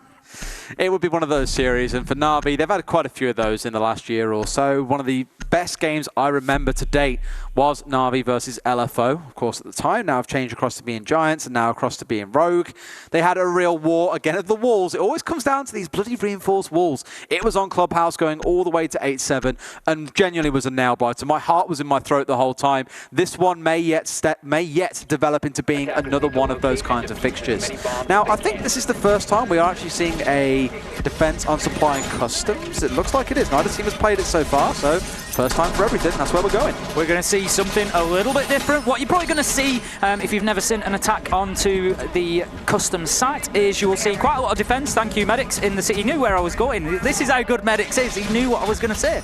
So we're going to see a lot of attention paid to this CCTV area. The hatches in there being particularly important. The floor completely destructible. So once the attackers gain control of that, they can really start flushing defenders out of the site, much like rabbits flush towards the hunters, and that's what they're going to be looking to do. They'll have a couple of men downstairs potentially, in and around the passport corridor, main door area, and as those defenders get moved around, they'll try and push them into crossfires and pick them up. So there's going to be a big battle around CCTV upstairs. I would imagine you could see Navi just getting some utility out there, reinforcing the walls from 90 corridor. They're going to want to keep hold of that for at least a minute and a half, I would have suggested, of this round, because otherwise the pressure going down onto site, it will become like a pressure cooker down there. It absolutely will, and this is very common that you'll see when you are in the spot where the attackers are going to take the top floor and assault them towards your site from above and open up a lot of site holes. The common strat is what we then call a retake strategy, where you play away from site. You tend to let the attackers push in towards the site and try and go for a plant. That is when you push back with vengeance and try and get some kills on the re-entry in that case. Now, so far in how things are set up, that doesn't really seem to be the case for Navi. They're actually quite pushed out, almost in like a curve towards the northeast side of the map, because, as we said earlier on, that is exactly where SSG are looking to push from. Office or security are always the 2 places to go. Security or CCTV being the one that is directly above the site. So a lot of warring is going to take place now off towards the east side. A couple are even pushing in from the west wall here. A very much so staple point of border, as we've seen multiple times throughout these rounds. And it's just trying to find the opening kills to really change things around. A lot of Navi members now starting to drop downstairs as well. They are happy with the fact that they have wasted a minute and 10 seconds of the time for SSG in this round. Smart moves from Navi. They need to keep themselves alive into the late round here. There is no good throwing their lives away too early unless they are confident and sure that they can take at least 1 or 2 with them. So we can see Citizen moves downstairs. As I said, the CCTV area, very, very important. Saves still alive, still active in there, has not been moved to date. He's aware that there's one out there. He will challenge the IQ. That is a huge challenge, but Bosco just manages to react. Will drop himself off the rappel and manage to return fire fire at a later point. Canadian backing him up as well. Saves now on low health. Surely time to start thinking about a return to site, but he's holding himself tight. 1 minute left on the clock as Rampy clears out CCTV. What can Spacestation do with this control? Rampy with a second onto Pi, and things are starting to slide in their favour. A lot of time wasted on the upstairs there, but you are right, saves did stay there a little bit too long. This is why most defenders will drop back downstairs. You chance yourselves in a very unlucky position where you might get tagged out, as we are very unlucky as the screen goes black. But it's back, it's good. We've got another feed to go from. Nothing is all that bad for us. Now we're in a spot where they're in a 5 versus 3. SSG have got the ability to win this one out, but there are only 30 seconds left, which means they've got to move very, very fast. Beautiful pick out from Citizen there. I doubt we will have actually seen SSG be aware that that Claymore was gone, which means they might get threatened here as Citizen comes up behind them and may be the massive disruptor in this round to potentially bring it across the Na'Vi side. 10 seconds left to go. Kills trading in either direction. Nello onto Bosco, thinking nade onto Kendrew. That leaves us now in a 4 versus 2. Spacestation have the men, but do they have the map control? Fultz will get Hello? No way! A huge double kill just to close out the round there. It will be 1 on time, and they just managed to prevent SSG getting into a position to get that diffuser down. This is an unbelievable game to open things with. How high has the bar been set so far today? It's another one of those instances like we saw earlier on from Citizen, where in a 1 versus 4, Nello, unknown, creeps in through to the west side of Customs, finds a couple of kills back towards Supply, kills the one who was covering the planter, and then kills the planter himself. SSG once again punished by the clock. It was 30 seconds before they even looked to try and go for a plant there. It was unfortunate, but Na'Vi and Nello especially doing enough to bring it to 5 and 4. They have continued to bring things back their way. It's now 5 and 4. You can understand entirely why SSG would want a timeout. They had this game in their clutches. It was 5 and 1. 3 rounds straight off the back for Na'Vi. They may find themselves going to 5 and 5 here, and then suddenly they could be stealing this series away when SSG have played so ridiculously well. Na'Vi, through a lot of grit and resilience, may find themselves the winner of this series and going through to face TSM tomorrow. And now it looks as though it's Spacestation's turn to look forlorn, to look solemn, to look in deep thought at exactly what they can do here. Na'Vi have taken 3 rounds back-to-back. That's a trend that we've seen throughout the match, really, and certainly here on Border we had 4 rounds back-to-back for Spacestation Gaming. Na'Vi have now followed that up with 3. There hasn't been too much back and forth in this map. It tends to be little runs, but that supports Na'Vi here because they have that momentum. We could see the fist bumps coming in from SSG. They're ready to go. They've hit the reset button, but will it be enough? Because Na'Vi have won 3 sites in a row, which basically means they can cycle back through the same sites that they've won very well so far. Could we see a flawless defensive phase from Na'Vi? We said at the half as it turned over into the round number 7 that it could be a 5-1 or even a 6-0. It may yet still go that way, we just don't know. But based on how the first 3 rounds have gone, SSG are in a spot, and I imagine that timeout was for exactly this reason, where they go, right, we know they're going to play all 3 again, we need to change something. It cannot stay the same, or the results will be repeated. And straight away, trying to get a cheeky one in there. That's a nice one that I haven't seen before. They're trying to make it work, I think, to touch it, but I don't think it reaches in this case, saves, mate. Probably something that should have been chested in scrims before jumping into the map, maybe. I think he spent the last 25 seconds staring at that one single wall. Kendrew placing the Maestro camera out in CCTV there, sorry, in Office, as we said. CCTV and Office both so important on this floor for holding. Basically, you need to hold one of them as the defenders. If you allow access to both of them from early in the round for the attackers, you are going to come under an absolute onslaught in sight before a minute and a half, 2 minutes is out. We've got to consider as well that this series has now nearly been going on for 3 hours. The players will be feeling a bit of that toll of, you know, admittedly, ranked sessions can go on for 12, 14 hours, but when you're in a zone that requires you to communicate a lot, players, teams, strategize, so on and so forth, it will start to wear on you. But Kendrew isn't wearing down just yet, and he shows Fultz how to play Maestro with that opening kill. So 2 minutes 20 left on the round, and we are 5 versus 4, and things Although early, a swinging once again in the favour of Navi now. This really has been some back and forth throughout these 3 maps. If you're just joining us, SSG took the first map on Clubhouse, Navi took the second on Consulate. It was a little bit of a closer affair on Consulate, but Navi have battled hard here and they're showing some great resilience, and I think that is something that is becoming a bit of a characteristic of Navi. We saw that at the Pro League Finals in Japan. Quite a number of those matches, they really had to fight to get those results right in to the depths of the late endgame. As it stands here, it's going to have to be one of the biggest fightbacks of all. They were 5-1 down at the half. We now find them 5-4. SSG getting themselves into position to attack this Armory and Archive site, but as it stands, Navi quite happy halfway through the round and still all 5 on the board. In the spot though where there's immediately a lot of fighting going on around Archives right now, as you can see, 3 of them lining up around this one. Rampy's going to find Citizen to bring things back to 4-4. Wasn't the kill that you saw on your screen, just in case you got potentially tricked into that one. It wasn't a blind spray. But 3 of them are pushing around Archives right now. You can even see Rampy looking in towards Office. It's very clear they want control of this northeast side of the map, but are making sure they're taking their time to do so. The problem is, as we've seen a few times already for SSG today, sometimes a little bit too much time is taken. 60 seconds now remain on the clock, and they are inside, but still trying to change things up, still not fully committed to what angle they want to take to try and assault in towards this site. 45 seconds, and as you say, I think this has been something that we have seen from SSG a number of times, and it is something that has hurt them today, and something they need to be thinking about going forward is the length of time left on the clock when they're looking for that execute. But Bosco just moving himself into position on the sandwich window there to take Nello out, just waited for that drone to be challenged, and that was his signal to attack. Great plays from him, leaves us now 4 versus 3, but the big enemy here is going to be the clock. We can see Rampy pushing himself into sight, looking to see if he can get anybody through in the Archives area. Saves is looking to challenge from behind that bomb, has some cover. Bosco onto Pi, thinking nade onto Saves as he moves out of cover. 4 versus 1, Kendrew downstairs, and a huge task at hand now as Canadian starts to get the diffuser down. The plant will be successful. No way! Thinking nade will get the final kill onto Kendrew before that diffuser can go down, and that is going to move Space Station onto match point. But how important, Des, could the timeout have been? Rewind back 45 seconds into that round when there was 45 seconds left on the clock. It was a 4 versus 4. That looked like it was going to be Navi's round. They're on the defense, they're the ones who are in the right positions, and SSG choose to change their tune. That's one hell of a tongue twister. They change things up and try and push in from the west side. They take control of Sandwich, they storm in through the site, and suddenly it's a 4 versus 1.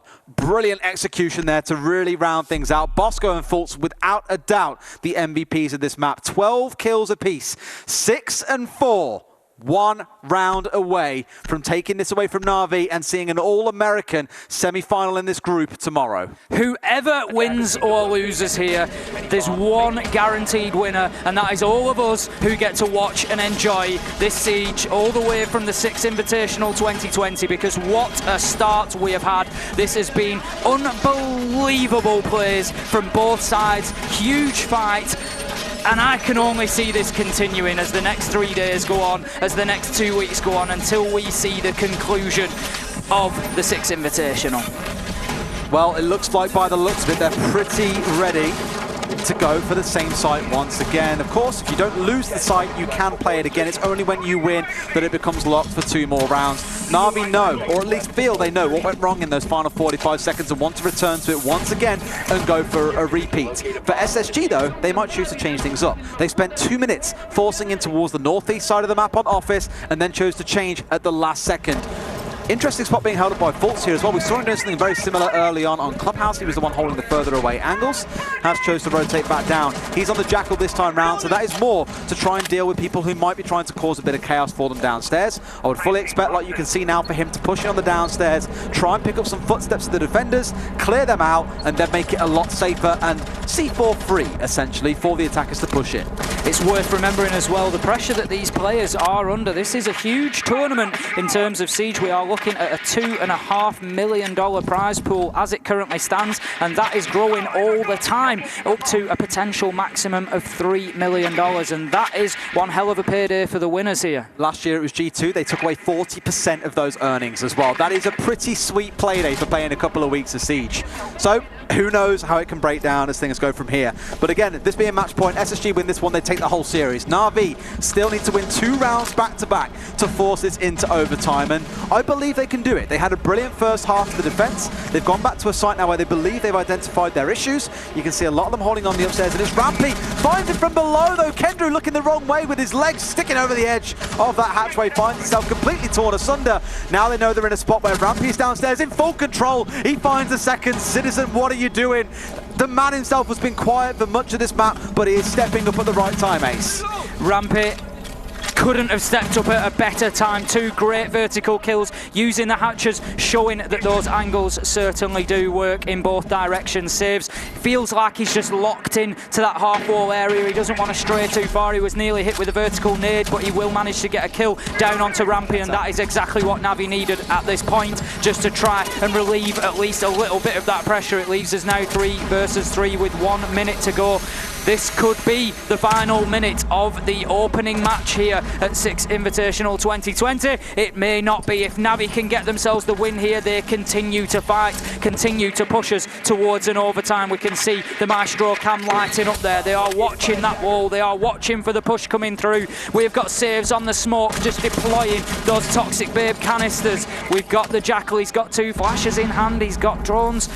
They need to get the information. They need to know where these players are before they start pushing into site. Pi is out in break room. It looks like he's going to be challenged by the Zofia, but he will manage to wriggle away and escape with his life. 3 versus 2 now as Canadian gets a kill onto Pi, and this is going to come down to a last 10-second push. Steps up with 1 onto Fultz. Thinking Nade in with the trade though, and the last man goes down. Thinking Nade gets the kill onto Nello. Space Station Gaming have liftoff. Is that the line you were saving? Absolutely. I love it. They are spacemen. They are flying ahead into the game tomorrow against TSM, and a brilliant fixture. Honestly, this has been a wonderful way to start out the Six Invitational 2020. What a matchup between these two teams. No doubt Na'Vi a little dejected after that, but there is still a second chance. There is a lifeline being thrown to them here. Thinking they with those final 2 kills. Beautiful stuff, and no doubt a lot of work for both teams to do from this fixture, to take away, to look at, to analyze ahead of their games tomorrow.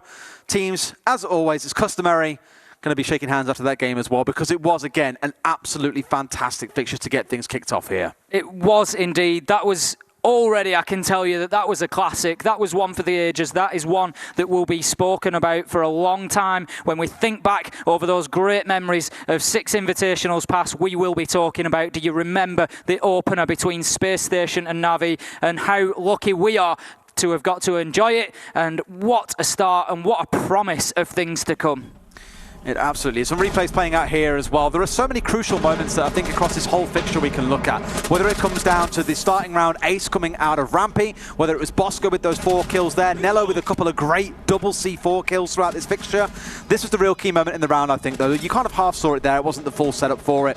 But it more came down to the fact that Rampy got in underneath, uncontested, and found 2 kills. That really put the spanner in the works for Na'Vi and caused great upset because they lost 2 of their crucial members. Kendrew had a pretty good day, especially on map number 1 with a number of kills. Citizen, who we spoke about countless times today as being the big fragger for them. Once they were gone, well, the round looked like it was pretty much going to draw to a conclusion not long after. It certainly did. As I say, as much as Navi were fighting back there, I commented earlier, it just always felt like when they were on Clubhouse, they never really felt like they could get back all the way, and as much as they were fighting hard on border there, and I think everybody would have loved to have seen that one go all the way to overtime, it just felt like Space Station still had those couple of rounds in them, and we've got to look to that tactical timeout. It just goes to show that rounds and maps and matches are not always just won and lost on the field of play. There is so much more goes into it, and something like a well-placed tactical timeout when they were losing rounds hand over fist